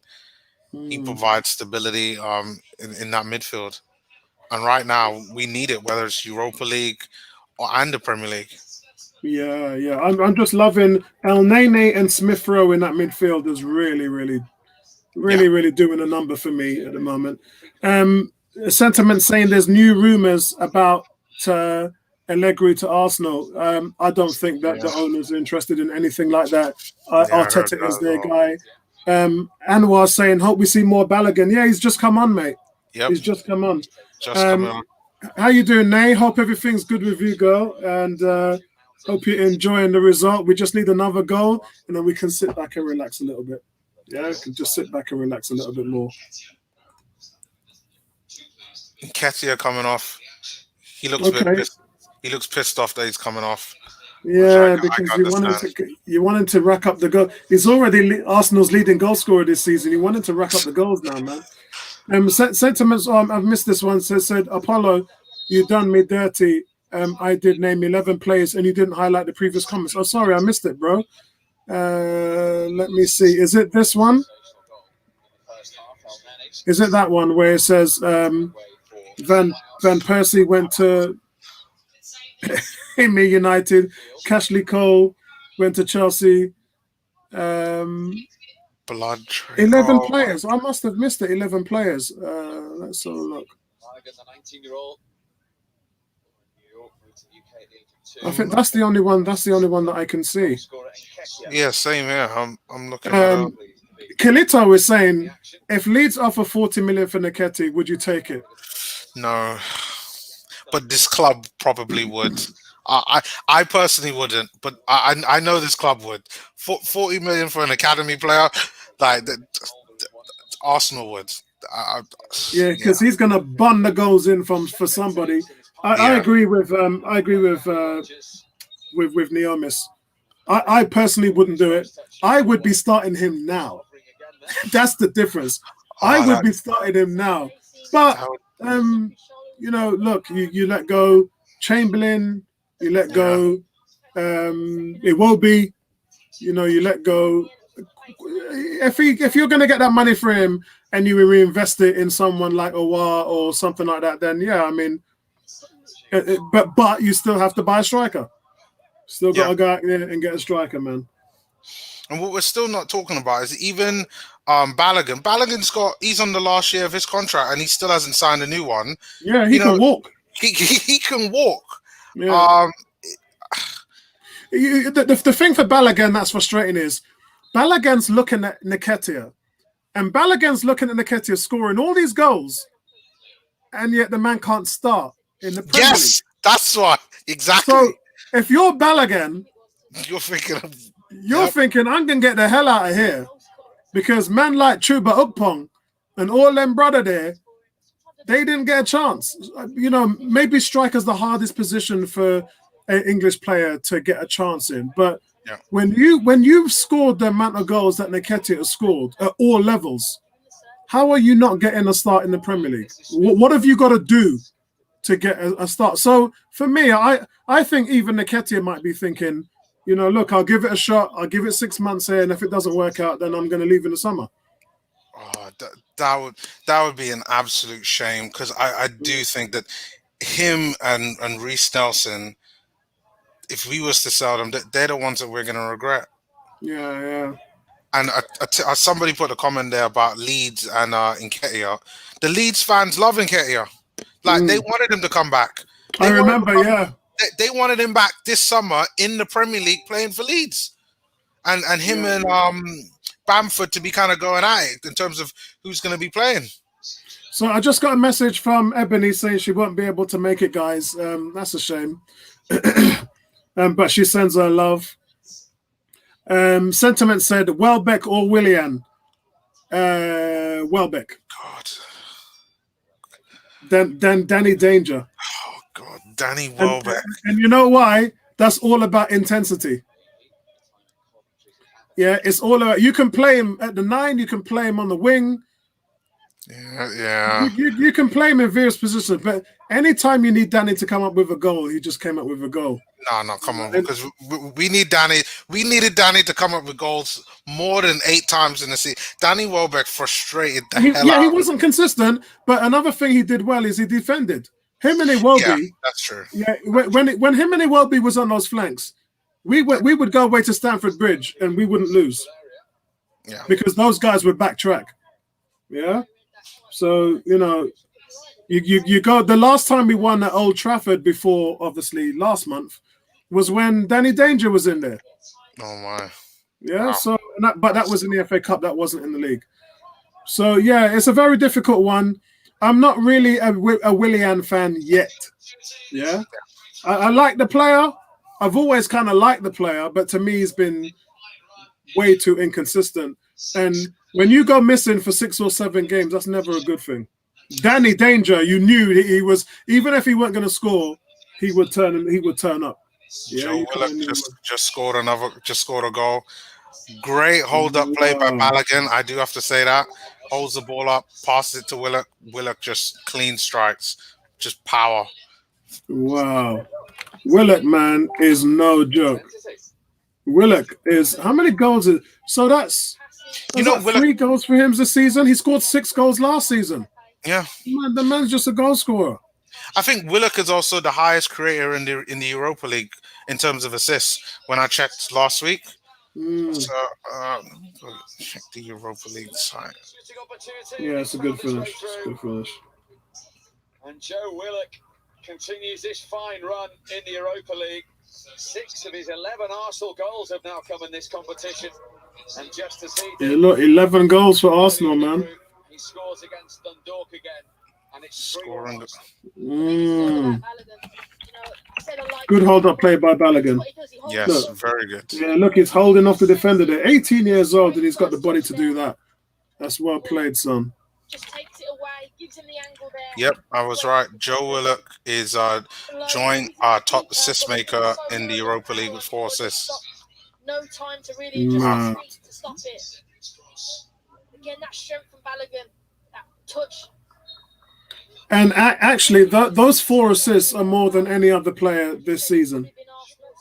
So we've got Nketiah God. score. So we've got Nketiah scoring 5 goals more than any other player in the team this season, and we've got Willock with 4 assists, which is more than any other Arsenal player this season. And one has to ask that if this was Mourinho would play his starters in the Europa Cup. Yeah. But you know what? The starters need to play wherever it is. Confidence, the reason why they're not playing well, they need that. Yeah, I agree. But now I look at everything. We've got to contend with Xhaka and Willian and Aubameyang, who's annoyed and frustrated. The referee's played the advantage. Cedric's cross. Smith Rowe's down. That's not good. Hold on, how far are you? Smith Rowe's down. 68 minutes and 40 seconds. Oh, okay. Pablo Mari had a sight of goal. What's Pablo Mari doing all the way up there, man? Don't mess around with these Degger teams, man, because you know this is football, man. Anything can happen. Yeah. You know, defenders coming in saying, "Yeah, I want a goal too, man." You lot spread the love around, man. Spread the love around, and then next thing you know, counter attack, no defenders. That's a great tackle by Smith Rowe. Smith Rowe's the whole package, man. Yeah, he's done incredibly well. Smith Rowe is the whole package. But I agree with Neomis there on that last goal. Balogun, the ball came into his chest. He's 18 years old. He's got that big, long, tall build, and he holds off the defender and manages to set up Willock. It's a great play there. So on that tackle to Smith Rowe, Cleary looks like he's booked. He's gone into the book and is yellow carded for that tackle. Yeah, I mean, Cleary, he doesn't care. I mean, he's going to miss the next game, but there is no next game for him. Sentiment says Brockfoot football. Brockfoot football. Did you see that post I put on 101 when the Jamaicans are talking about centre back? No. It's hilarious. Oh my God! Let me see if I can find that. It's hilarious. It's on the forum, and when you see them talking about centre back, oh, it's hilarious. You know, that kind of reminds me of when we used to talk about football in the 90s and the 80s and 90s when we were at the barbershop. And, you know, man will walk into that barbershop and they're having a conversation and you're just like, no, man, tap your eyes. Tap your eyes. Yeah. I kind of miss those days, man, at the barbershop when you're talking about football and boxing and athletics and all that stuff. Listen, those days are gonna come back, man. Like, it's only these times we live in now. Those days firmly can come back. Look at Balogun. Look so strong on the ball. That's what you need a striker to do. Yeah, loving what I'm seeing from Balogun at the moment, guys. I'm a fan. Yeah, I'm officially a fan. Apollo is officially a fan of Balogun right now. I love that. That's what you call hold-up play, guys. Well, you gotta tell your boy to sign the thing because we're not trying to have another striker like leave.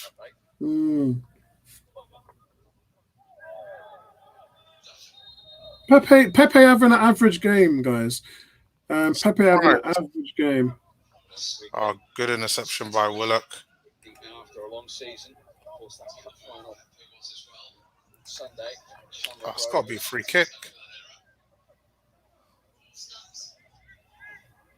Man, I love what I see from Smith Rowe. This is why we've been talking about play the guy. Play the guy. I would take him in that midfield. Oh, him and El Nene in that midfield over Xhaka. Oh, look at the skill from Smith Rowe in the box. Loving that. Poor effort by Pepe. Loving that.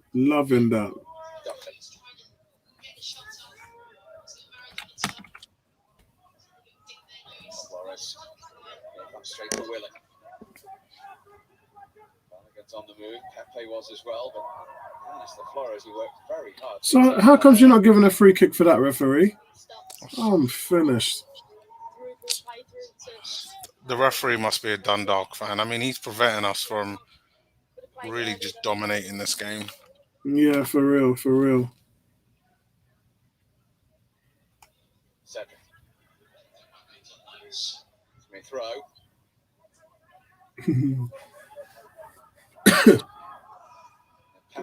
Pepe went for the cheeky little chip there. I think that's probably Pepe's first shot on goal. Everyone's talking about Balogun now in the chat. Yeah, guys, this is what he's a good talent, Balogun. Yeah, sometimes it's not all about scoring goals, guys, as a striker, man. Sometimes it's about the defensive work, the hold-up play, playing through the seams, your movement, dragging play. The one thing that I always talk about this game, right? When Walcott started as a striker for Arsenal, when he had 11 goals and 11 starts, my favourite game, my two favourite games, actually, we went away to Stoke. We never beat Stoke. We went away to Stoke. It was a real cagey game, very physical. Walcott, one-on-one, ran behind the centre-backs, paced, left them for dead, one-on-one with the goalkeeper, bang, 1-0 Arsenal, and that's how it finished. He carried the team then. My favourite game was when we went up to Leicester. Leicester won the league that year, and we went up there and we won 5-2, and him and Sanchez terrorised their back four. And the movement from Sanchez and Walcott was terrorising them, absolutely taking it to the sword. And Leicester couldn't handle it. And sometimes Sanchez would run one direction and pull two guys with him. Walcott would run another direction, pull two guys with him. And it would just open up the whole thing for the midfield and Giroud. And it was just a fantastic display. And sadly, if Walcott had not been injured in that game, who would have knows what would have happened? He probably would have remained our striker. It was the game against Spurs at home that he got injured, and that's when he went off and done the hand sign 2-0. Walcott worked. I've never seen Walcott work as hard as he did in his entire career in that game. He was outstanding in that game against Spurs. And when he came back, it was all over. He never got to play as a striker again, and that's a real shame. But I talk about it a lot because I'm a big Walcott fan, and that was his finest moment as an Arsenal player. Getting to start as a main striker and scoring 11 goals in 11 starts, just pure quality, and he had 7 assists in that run as well, which people he was just a full package. What do you think would really finish Walcott? Because to be honest, I thought the thing that caused Walcott to be sold was after we lost to Palace that season. All the fans turned on him, and in the interview afterwards, Walcott was just blunt and honest and was like, "Yeah, we didn't show up." Captain, man. Yeah, no, it wasn't that. It was switching to 3 at the back. Switching to 3 at the back meant that the 4 midfield had needed 2 wing backs who had to go up and down and defend, and he isn't a wing back. So that you've moved from a 4-3-3 to a 3 at the back to a Conte system. Yeah. And he weren't the only one that suffered. Giroud did as well, because in that 4-3-3 system we ran, Giroud was a point man. So it was almost like we were sitting Ozil and Sanchez behind Giroud. And the way how everything changed, Walcott and Giroud were surplus to requirements. And that's why in January, we sold them off, which was the worst thing that we could have done, because in the Europa Cup against Atletico Madrid, we only had 1 striker, and that was Lacazette, and that's why we lost the tie in the semi-final. Yeah, because we couldn't have played Aubameyang because he was from Dortmund. Had we had kept Walcott and Giroud, we would have beaten Atletico and went to the final and won it, and been in the Champions League. So, anyway, it is what it is, guys. These things happen for a reason. And the funny thing is since we sold those guys, we've never been the same. We've never looked the same. Because, well, I mean, to be fair, we had to start all over again. We spent years playing the same way, cultivating players to play that way, and Such a shame. 19 years of age. Ooh. Ben Cottrell's on the Ooh. pitch. Yeah, Ben Cottrell, a big fan. He's actually the under 21 captain. If you guys didn't know, some of you do follow it. Sporty said that he had long-term injuries. Yeah, he did. That really hurt his career early on. But Yeah, you know, he wasn't so much injury prone in the latter part of his career. But then, in saying that, that's what stopped him from his run from being a striker. A real shame. Yeah. So I guess Sporty, that you're correct on that. That the injuries kind of really plagued his career. Even with that being said, he still has 129 goals, 114 for Arsenal. So you know, he does. He Theo does what it says on the tin. He scores goals. wow. Balogun scores a goal. What? Balogun scores in this game through ball. Pepe holds the ball up and just threads it through to Balogun. So Pepe with another assist. Yeah, Pepe with an assist, and Balogun just slips it past, and that is Arsenal 4-1. Bang. A couple of you lot said 4-1, didn't you? I think was it Sentiment, or I'll have to go back and find out who it was. I think it was Pro. Was it Pro Lover? A couple of you said it was 4-1. Yeah. Oh, the African Goon as well said 4-1. Yeah.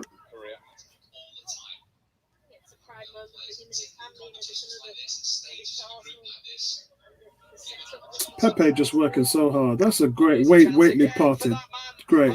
Great finish. But look how weighted the pass was from Pepe as well. Yeah. Yeah. I mean, there is opportunity for Pepe to succeed at Arsenal. Not sure if it's out on the wing, but I mean, Pepe's position in that was more central. So, you know, maybe that's the way forward.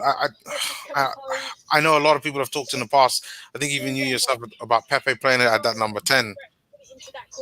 Right. Sentiment said he sent a Brighton list. I couldn't find it. Sentiment, can you send it again? Because I couldn't find it. Let me go back. I dropped in 11 players names previously to the William Wainwright question. All right, let me go up and see if I can find it.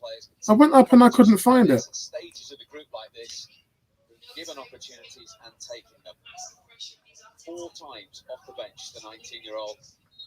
Twice he's now. He mentions about Trossard to make it 11, but I don't see any other one. No, normally I can't see it. Yeah, you didn't put it in there. I can't see it, mate. It's not in there. I didn't see it. The only one he mentioned was, he said even Trossard would make 11. Yeah. And then the one before was about Chuck Mopa in there over Laka. But if he, you might have thought he sent it, but like he didn't. Yeah, I can't see it. It's not on there, mate. I've gone through the whole chat from we started, and I can't see it on there. Maybe send it in 2 parts, because sometimes it just doesn't send. It's glitched like that. It's like sometimes it doesn't allow you to send internet links as well. So that's just how YouTube system is, because it's YouTube. But guys, fantastic goal. It really was. If you guys didn't see it, Pepe hasn't been at his best tonight, but what did I say? He comes up with a goal, or he comes up with an assist. He's done it again today. I think it's a debut. Correct me if I'm wrong. Aziz is on the pitch for Willock. It is. Yeah, it is. Yeah, that would be a debut for him then. That would be a debut for the young Aziz. Number so, 66. guys, Arsenal make another change with Aziz making his debut coming on for Willock. I just don't like the fact that the referee has just been flashing his cards left, right, and centre. What is he doing, man? Just let the guys play. Oh, yeah, that was a yellow. That tackle on Soros. Okay, that was a yellow. I ain't gonna lie, that was a yellow. That was a yellow. Yes, Ramsey. Yeah, we just talked about the Balogun goal, and he got an assist before that. So he's got 1 goal and 1 assist today. 18 years old. Fantastic, guys. And again, he gives us something different that we don't have. You know, he looks like a complete forward. It's what I would say, but does need a good run in the games. I want to see if he's clinical enough to truly play for Arsenal. And Pepe's also coming off as well, I think. Oh no, no, he's just running on the side. Yeah, I'd be surprised if he doesn't play the whole game because he's not going to be eligible until I think it's a Chelsea game. Yep. Midday on Monday. 2 HD. Double header of Premier League action coming your way this weekend. So, guys, Michelle's saying only 5 Arsenal players now have more goal investments than Balogun this season in all competitions. Agreed. That's disgusting. G is saying Balogun is the only Arsenal striker that can hold the ball up and bring others into play. He needs to be getting more minutes now. Hope he signs the thing. Right, so Sentiment says, I sent the list and we still can't see it. Yeah, so there's something wrong with the format of how you're sending it, which is why YouTube are not showing it. It happened to me. I think last week when I was doing this, I was trying to send something that had a link on it, and every time I was sending it, it wouldn't show up. Sweet Jesus, Apollo! We've conceded a goal. Wow. Okay. Run it. God damn. Literally comes through from a set piece. I'm gonna look at the replays right now, but it looked like Ronison should have had this completely covered. Oh no, he should have had that covered. I'm sorry. Like, it's just a standard set piece. The header is almost from the penalty spot, and Runison's positioning is all off. Yes, it's a good header, but I'm watching it now. I'm watching the set piece coming out. For me, that's 2 goals that he could have done better with, in my opinion. No. Yeah. In the next round, I think we need to see Leno as the keeper. I don't trust this guy.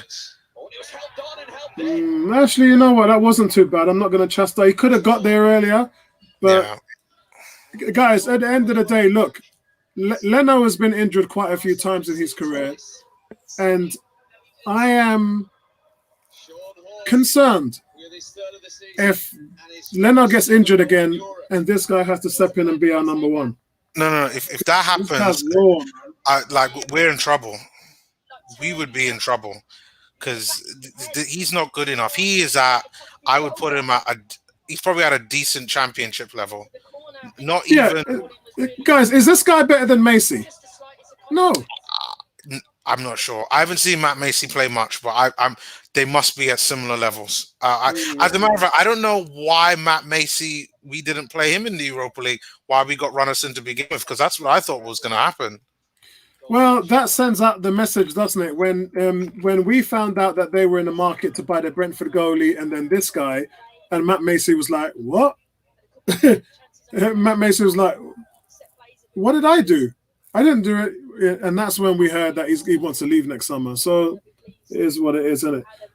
It is what it is, man. It's football. These things happen, especially at that age. These things happen. But I don't get, how do you make, it's not like Arsenal are blessed with a lot of money. Why not play Matt Macy? Matt Macy, Martinez, and Leno have all been training. And Martinez was saying last season that they've all been learning off of one another. Leno, Martinez, and Macy. You would think, why not play Matt Macy? The concerning thing for me is that if you don't see what you've got, then how can you make a judgment on it? And that is the reason why we need to see more kids in bigger competitions. We need to see more kids in bigger competitions. I've just realized I haven't even put my tags on this YouTube video. That's naughty of me.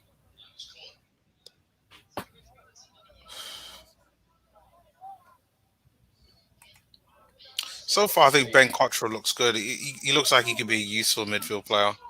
But again, it's one of those where we have to give them chances. If injuries happen in the midfield, all it takes is a Ceballos, Granit Xhaka injury, and we'll need another central midfield player. Yeah, I agree. I just like the young players because, as I said, we talked about this on Monday when we did the video, and there's so many quality young players around. Right, sentiment, Apollo. Now, no, still nothing that you can see. I think sentiment. I think if you can look at your feed, you might not be able to. Guys, can anybody see Sentiment's feed in there? Can anybody give me a yes or no? Do you see team sheet sent down by Sentiment?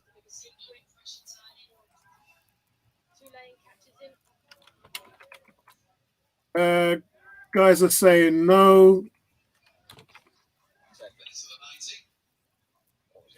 Yeah. A few of the guys are saying no. Yeah, so Sentiment, they can't even see your feed either. So it's definitely YouTube blocking it. They're definitely blocking it. I agree with Sporty. Ruinson's not ready, but keep developing him.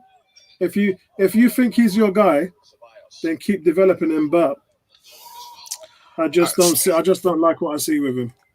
But the thing is, it's how they came to the decision to get to Runnison that concerns me, because from what I understand is that the goalkeeper coach that we have knows him, and that's the only reason why we signed him up. Yeah. So what? It's the fact that somebody there didn't know much about Matt Macy. Is that really what it is? I mean, guys, he's 6'1". Yeah, I mean, look, I'm not going to say nothing. If he works out, he works out. But for me, they need to go out and get themselves another goalkeeper. That's all I'm saying. And I've been saying that from the beginning of the season. They need to go and get somebody. You don't have someone in the quality of Martinez, and you want to win the title. He was your man to win the title, bro. And you know what's funny? Everyone talks about how good we were on the back end of last year. And Niles isn't playing, and all these different things, in terms of our shape, and we're not being aggressive. But we haven't had our goalkeeper there as well. The goalie who played on the back end of last season, he was a big part of our success, and he ain't there. Yeah, that's true. Oh, Callum Chambers scored a goal, was ruled offside. Oh God, that would have been amazing. That is a shame. He gets in a great position as well. Oh, that would have been amazing. Like literally just back heels it in. I think it was a headed pass from Pablo Mari. Right, so Sentiment, I can see that. So Sentiment's just typed out Gross, Connolly, Marpe, Leo, Trossard. No, maybe with Mope. I remember him well before he used to went to Brighton. Good player. Trossard. I'd take Trossard. Not a bad player. Yeah, I'd take Trossard. I mean, when you look at the crock of shit that we've got in our team right now. True. Callum Chambers is saying VAR. Bro, they don't do VAR in this league, This ain't the Premier League, my son. Was it a goal? Was he onside? No, he was off. Slightly offside. Yeah, he was off. The line from there. Would have been nice for his return to get one. No, he was off. He was off. So, guys, I've been sitting here doing the commentary for 2 hours. My kebab has got cold. My son and my wife's belly full. Kebab probably finished by the time I walk into the kitchen. I'm hurting right now, man. I'm hurting. Mind you, Arsenal are winning 4-2. They've tied up the league, and they've done it in perfect fashion. A little disappointed they've only had 2 clean sheets, though. Expected a little bit, expected more. But a lot of that has come down to, as you saw today, the inexperience at goalkeeper. Yeah. I think it's all dependent on who we draw in the next round. If we get like a Shakhtar Donetsk or an Ajax, he's going to put them bums in the first team that can't score a goal on the weekend in the Premier League. It's over. No, just play this team, just change the goalkeeper, and I think we'll be fine. But I agree with you. These guys deserve more time because they've been working harder. Oh my! Daniel saying, what the time the wife watching for live? Oh, it's 93 minutes gone, and injury time is 4 minutes. So there's only a minute. There's only a minute left in the game, Daniel. Yeah. I haven't heard from Vincey, so I might message him. I know he wasn't feeling well the other day. Yeah, see if he's okay. Yeah, I know he wasn't well the other day. I mean, this would have been a nice game for him to join and just have yeah. Just have a nice, chilled, stressless 90 minutes. Yeah, you know.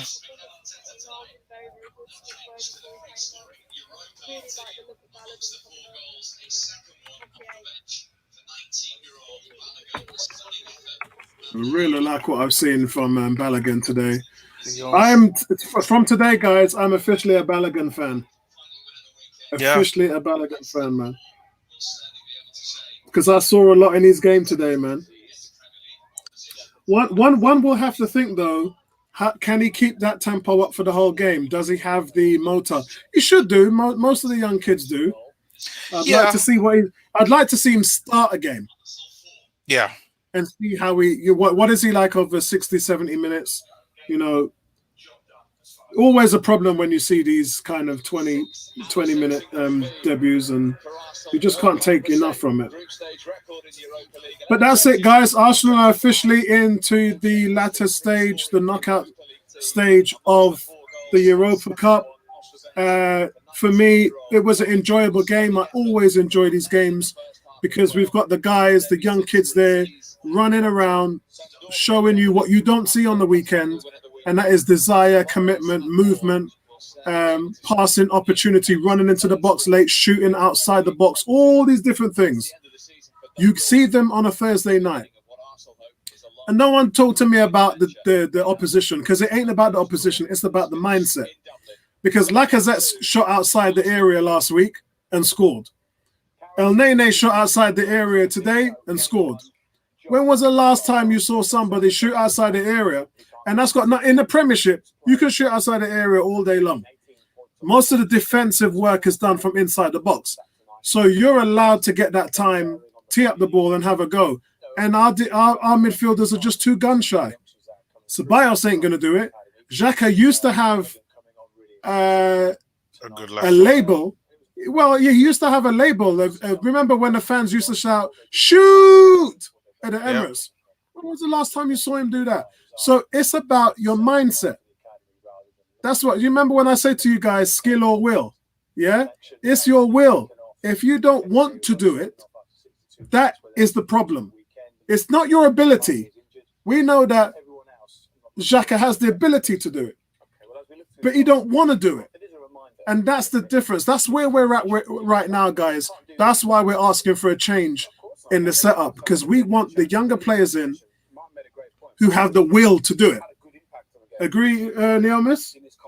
Yep. No, I completely agree, because a lot of the senior players, regular first teamers, they're just it's them. It really is. And I don't know why all of a sudden it's turned that way, but it really is them. They've got to be the one to change things around. But it's been that way for a while, because when Emery had players who didn't turn up, we had Guendouzi, 19 years old. Nketiah, mind you, Nketiah sort of turned up for Arteta, so I won't really say he was part of that movement. But when Arteta brought him in after Christmas, when he got the job, he was supposed to go out to Bristol City. Arteta looked, said, let me take a look at this kid. Everyone's raving about him. And he said he ain't going nowhere. And when he played him, he's done well for him. I hand on heart have said that he has done a lot to change Mikel Arteta's mind, because Arteta could have easily said, just let him go out on loan. I'll watch his videos. No, he ain't saying that. And the same with Saka. The same with Martinelli. Yep. We've got some kids here, and that was last year. So I'm trying to bring parallels to this year. This year, we need the guys like Willock, Smith Rowe, Nelson, Balogun. We need them to do what the other guys we mentioned did last year. And the reason why that's happened is because the people in the first team, the veterans, are not getting it done. That's why you're getting kids coming through. So I like where we are. I like where we are on that, man. Kurt, what's going on, Kurt? Kurt saying only team to get 6 wins out of 6 in the Europa League this season. Well done, young gunners. Yeah, true. Regardless what the quality is, other teams have been in the same position, and yet we've got it done. Yeah. So yeah, really enjoyable game. Good to see the youth get their run out. Let's hear what Martin Keown's saying. Well, they have, and you expect that with the Irish players. But I thought tonight they handled the ball much better. That was a real. I mean, look at this for a header. It's unbelievable. He's facing the other way. He's got no right really to score with that. Great finish. It was a ball that's worrying. Murray maybe should have cleared that with 3 experienced defenders there for Arsenal. They should be clearing that ball. I think they can be really proud of their efforts. You know, obviously, I thought they played pretty good at the Emirates. I thought they tried to play. They played some good football, and I thought today that they really tried. Obviously, they're up against it. But I thought they had some good moments, and they can be proud of the way their season finished. But what really matters for Arsenal, this was already done Burnley at the weekend. That's what counts. It is, and the manager's looking at a play that he wants to play, a structure that he wants to build from, and then putting the necessary players into that. And some confidence would be nice to see from an Arsenal team against what's going to be a very difficult game against Burnley. All right. Listen, thank you very much for your company this evening. Are you coming back for the highlight show? Yeah, that's it from them, guys. And let's get some closing comments from me and Naomi. So I won't look at player ratings at the moment today. I might do that another time. Yeah, sentiment. That first one was the only one that I saw that came up, which was the Connolly, Maupay, Leo, Trossard. And me and Neomis went through that. I think out of those two, I have to say Trossard and Maupay. Yeah, I'd agree with that. The only thing I'd add in that is Lamptey. That's the only other one that I would add on that. Yeah, Lamptey's getting it done, man. I know there were talks. Was it? He also sentiment mentioned about Basuma, but I haven't seen much of him. But I know other YouTubers have been talking about him recently. So yeah, I think and what Carletto is pretty much Carletto's hit the nail on the head. This is what we all want. We want the form to be replicated, but you need the players in there to replicate it. Yeah, and that's what Arteta for me hasn't acted quickly enough. He hasn't played Nelson. I know he started to play Nelson in the first team, but he hasn't got a start. Nketiah hasn't got a start in the first team. Smith Rowe's not even made the bench in the first team. He has started Willock twice, so respect there. But one player isn't enough because this thing on a Thursday night is working in tandem. They've been playing together for a long time. Yeah, that's a big advantage with the team in terms of how you play together. We saw Smith Rowe and Willock playing the overlap in the first half and just running rings around and Dundalk, and they were doing that because of their ability to play together for many years. And this is something that just doesn't rear its head. It's something that happens over a time. And what's happening with Willian and Aubameyang and Lacazette or whoever is in the first team, it's just not happening. There's no chemistry there. So for me, the change has to be bigger. You can't bring in one player and think that you're going to make a difference. For me, you need to bring in maybe 3 or 4 players from this team into the first team. And that includes, Cedric Soares. That includes Nketiah. That includes Reece Nelson. That includes Smith Rowe. That's how you need to shake it up. El Nene as well. Look at El Nene today. He should have been playing against Spurs. So it's just team sheets. I think that's where it kind of lets you down a little bit. And in that way, that's what we're hoping to see against Burnley. But every week we come into this and we hope to see a progressive team sheet. And sometimes it's like, well, you've done a bit, but you've not really gone out there and made these guys pay. Tony, did you watch the game, Tony? Yes, I did. Yeah. What was your thoughts? It was a decent game. There's some highlights. There's some lowlights. I think it's one of them games where you have to judge people individually and what they did in the game. I think some players really stood out and made themselves accountable. Some players just kind of just went through the motions, and some players just really didn't step up to the mark, I think. But overall, I heard you were a bit earlier talking about, Arteta's identity, or his, what is his, his methodology. And I was somewhat baffled by it today. I'm kind of looking at some of the setup, and I'm looking and thinking to myself, why has he gone back to a 3? That really just didn't. It baffled me. A team at the bottom of the group, that have let in as many goals as they have. This is your opportunity to play another 4, be attacking, have that extra midfielder, so you can go up and create some damage in the final third.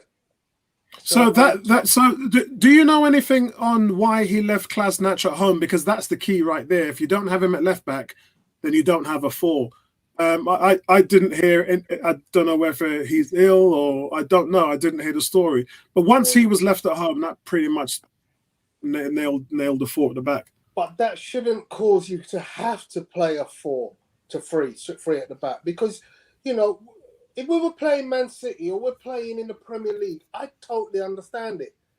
But this is Dundalk in a competition where we've already won the group. Even if you say, we'll play the 4 up until half time, and if we can't see a positive backlash from what we're doing, we change it at half time. But to start the game in a defensive 3, I just kind of think, Arteta, you've missed the trick here, lad. You could have played an extra midfielder. You could have integrated someone else into that play and started to develop some offensive weaponry. Yeah. That which we miss on a Sunday. And I said to Neomis, I wanted to see Nketiah and Balogun front Together. 2 today. Yeah. And he's done it with Lacazette and Nketiah. Exactly. He's played a 1-1. Yeah. That's right. That was what I was so baffled about. It's like, okay, so you've seen a system where you're now playing a striker as a 10. Why not just carry on that? Because Balogun can do that. Did you see how he was holding up the ball today? Exactly. Yeah. So that for me, I'm slightly puzzled by. I just don't get the Mustafi thing. I really don't. I don't understand it. A friend of mine texted me when I said I don't understand the Mustafi thing. He's clearly decided I'm not going to renew my contract. I'm pissing off at the end of the season. Why play him? Yeah, I know. Yep. I don't understand it. And he's saying to me, "Oh well, he might be able to get some money in January." Nobody wanted him in the summer. Why is anybody going to want him in January? They didn't want him the year before either. Remember on the last day? So I just don't get it. And if Callum Chambers is back on the pitch, sorry, but Callum Chambers is the captain. Yes, that's right. He started the season for you. Yes, he was first on the team sheet for Arteta. Right. So if he starts the season for you in seniority, he must be the most senior player on that pitch. Yeah. I'd even pick El Neni. Because you know what? He's been at the club a long time as well. But let's stick back to the performance. Nketiah took his goal well. Looked lively. Lots of good running. Willock, as always, Willock lives for this competition. He thrives in this environment. Getting his goal again. Being driving. I wasn't sure if the pitch conditions were somewhat boggy because they seem to be, struggling to get their feet out of the soil. There was some bad passing at certain points. People's touch was poor in the first half, I thought. There was a lot of heavy touches, the ball's going off too far. 5 yards balls were just getting missed completely, and you're like, what? How'd you miss that? But slowly but surely they got it together, started creating, and then it was a good game to watch overall because when you get that kind of dominance and you score 4 goals, which should have been 6, I feel they should have scored more goals against this team. But yeah, we'll take that. We'll take that. The defensive frailties were shown again. Mari needs to sharpen up if he's going to come into the first team. But it was kind of a mix up between Mari and Mustafi for their first goal, and then the second goal was Mustafi. I'm sorry, it was Mari, because the guy was right in front of him, and the ball hits him on the back of the head. Yeah, I'm going to give you I'm going to throw you a bone here, because me and you are probably the two biggest Mari fans in the whole 101. When I look at it though, we brought him in in January. That's now a year ago.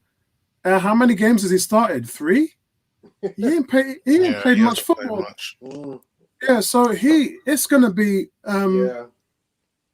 it's gonna be a while for him, which is a shame. Yeah. Which is a shame. It's a real shame, but he's gonna need quite a few of these games. League Cup, FA Cup. He's gonna need some games. Yeah, because he's way off the pace at the moment. Look how long it took Rob Holding to come back from the ACL. Yeah, it took him months. Yeah, to get up to game speed, where you could say, okay, he's back to his previous.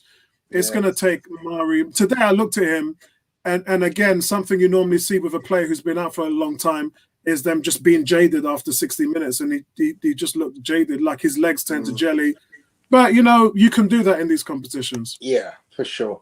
The other position that I'm a bit worried about is Runarsson, because it just looks small. Yeah.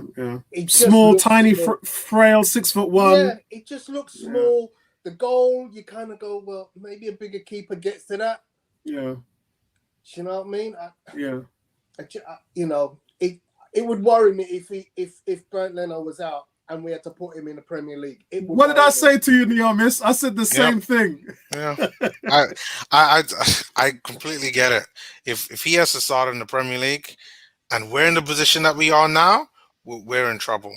To go up against Chelsea, a City, we're gonna have to play with big strikers as well.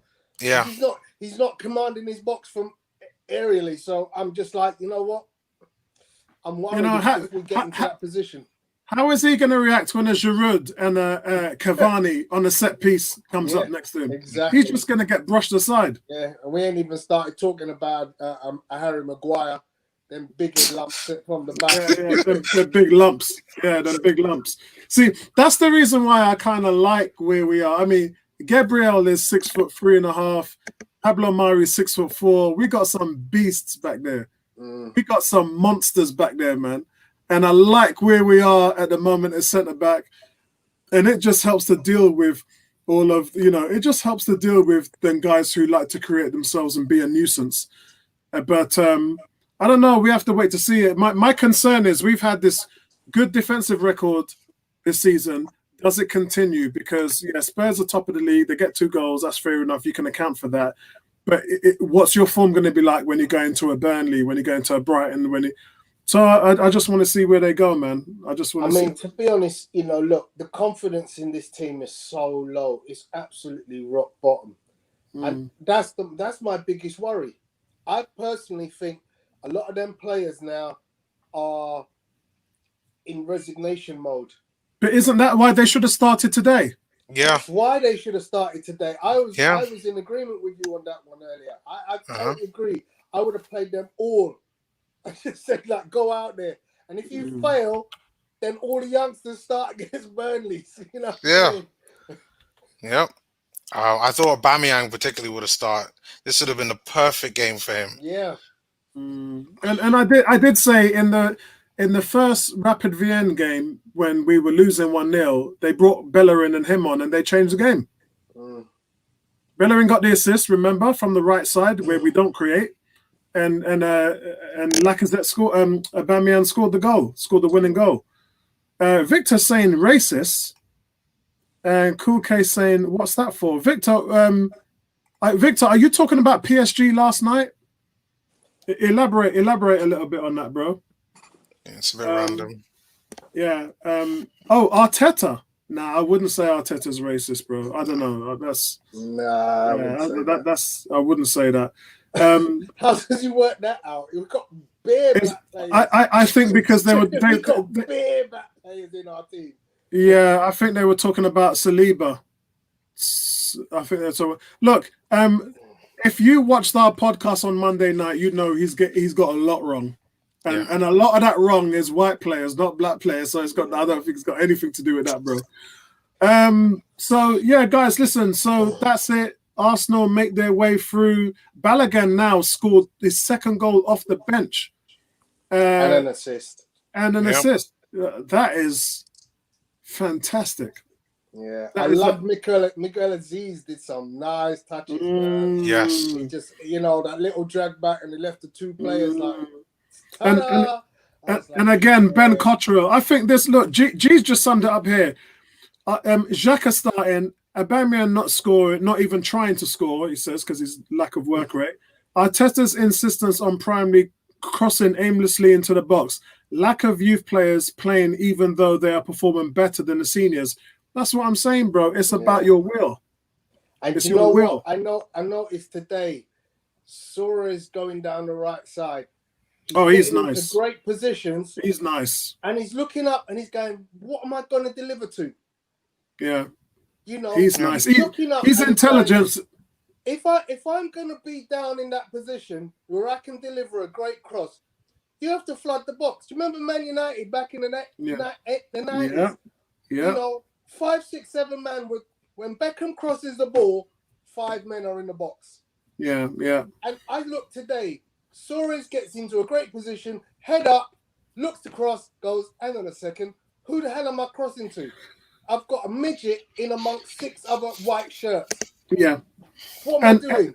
But the difference is you've got Willock, Smith Rowe, Nelson went here today, but he normally runs late into the box, and they just know what they're doing, man, because the chemistry is a one-dimensional way of breaking down the defense. Because now we can't cross a ball and score a headed goal. Yeah, we can't play through the middle. Pepe in the last half an hour, Pepe went through the middle and provided that lovely weighted pass for Balogun's goal. And people say some people say that Pepe can't play through the middle, but every time I see him there. No, he looks good in the middle. He looks okay. The problem for Pepe is he loses the ball too much. Yeah. Again, if you look at his ball possession today, I look it up, but I'm sure he's probably lost more dribbles than any other player on the pitch today. Yeah. Let's just do a quick check. And guys, don't forget to hit that like button, please. Don't forget to hit that like button on this video.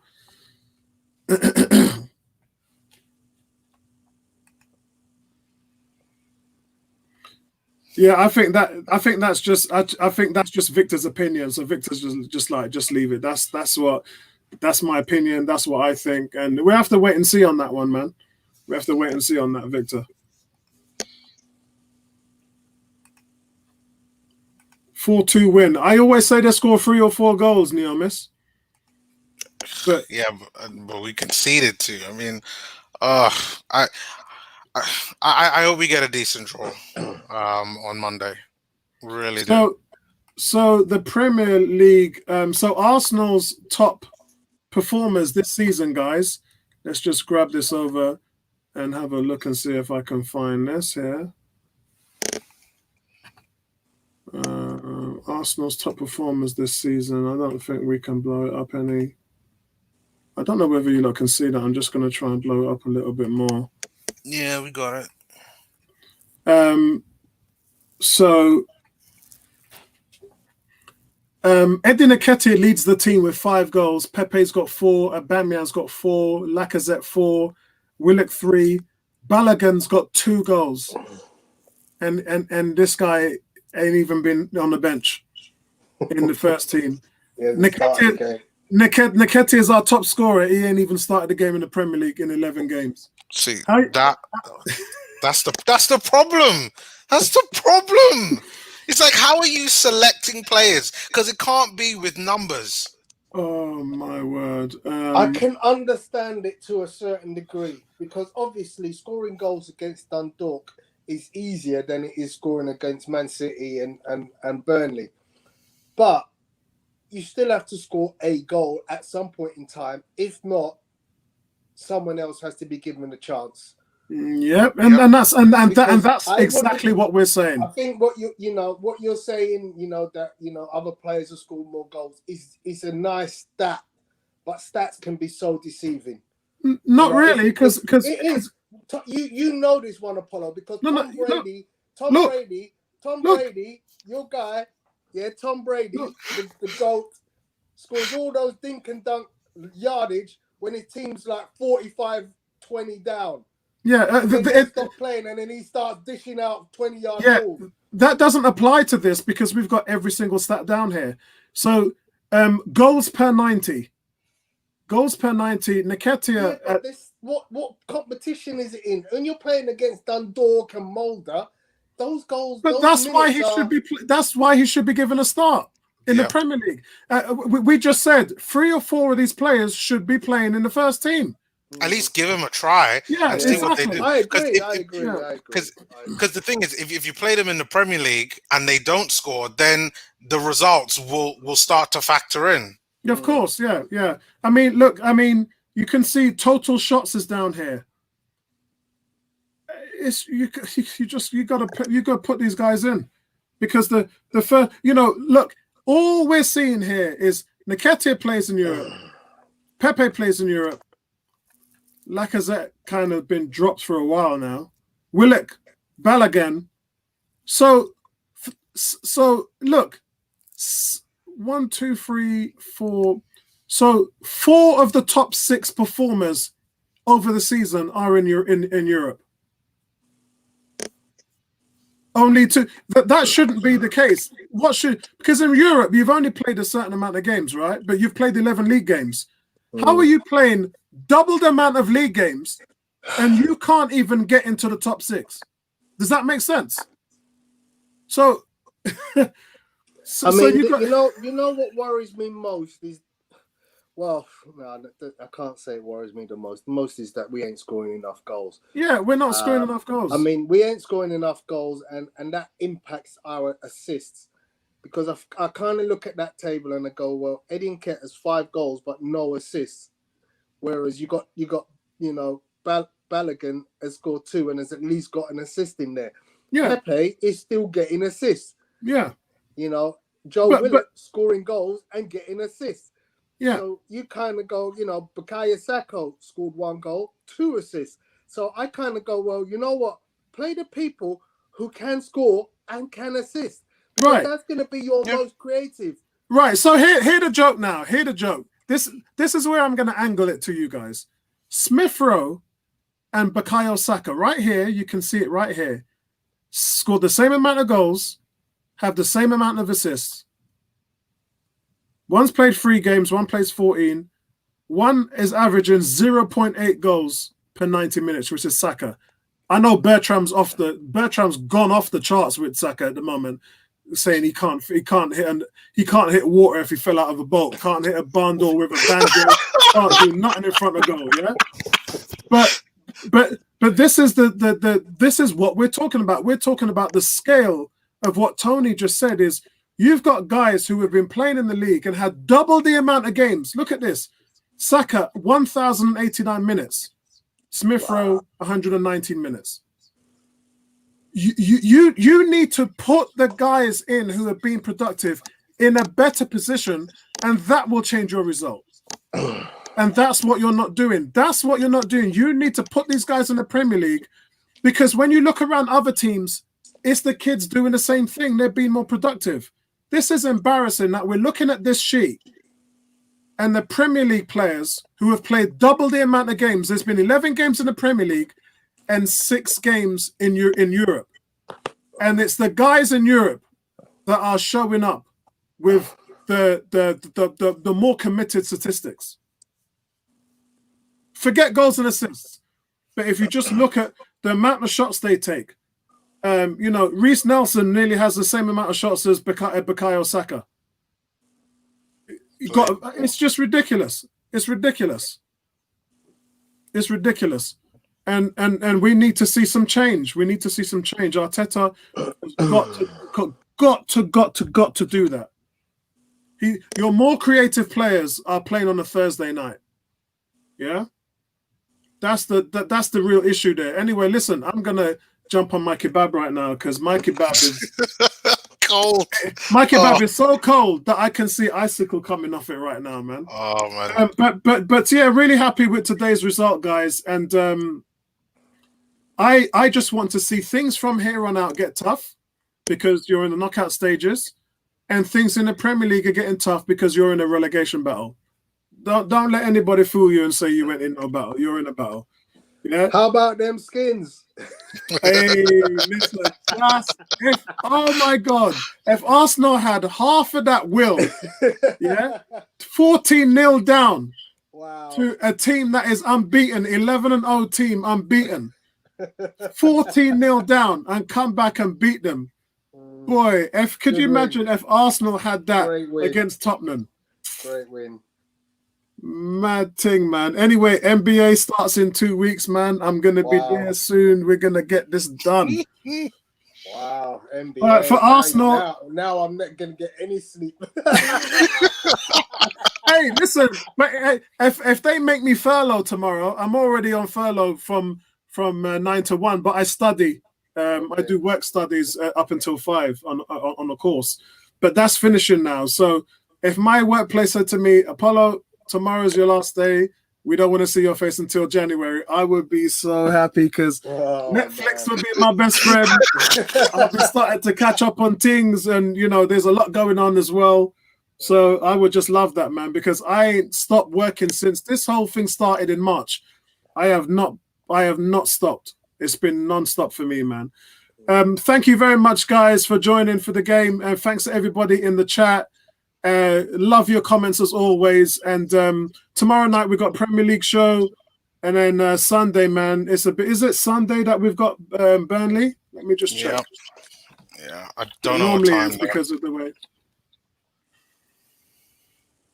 It's Burnley is at 7:15 in the evening. Oh, you're killing me, man. What?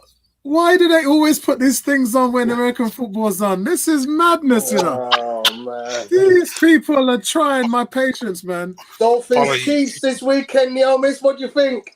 Oh no, Dolphins win. I know my dad's gonna call me and be like, you know what? He's been waiting years, well over 30 years to see the Dolphins back in a position. So honestly, I'll be rooting the Dolphins on. Wait until next season when Tua gets some more weapons around him. They're going to build the team around Tua. Guarantee you're going to get an offensive lineman in the first few rounds, man. Protect that, their brother there, man. All right, guys, listen. But all I want to say before we go is Coach of the Year has got to be Ron Rivera. Man's got cancer. Man is on a IV machine at halftime. Yeah. Comeback of the year, Alex Smith. Man's had 17 operations, fractured his years ago. Come back, and his record for the Skins is 9-4. Yeah. Our record without him is 5-26. Jeez. Yeah. And rookie of the year, Chase Young. That's all I'm saying, man. That's what Redskin looking to sweep that thing. Anyway, guys, listen, have a good one, man. Enjoy the rest of the evening, and nice one, man. Peace out, guys.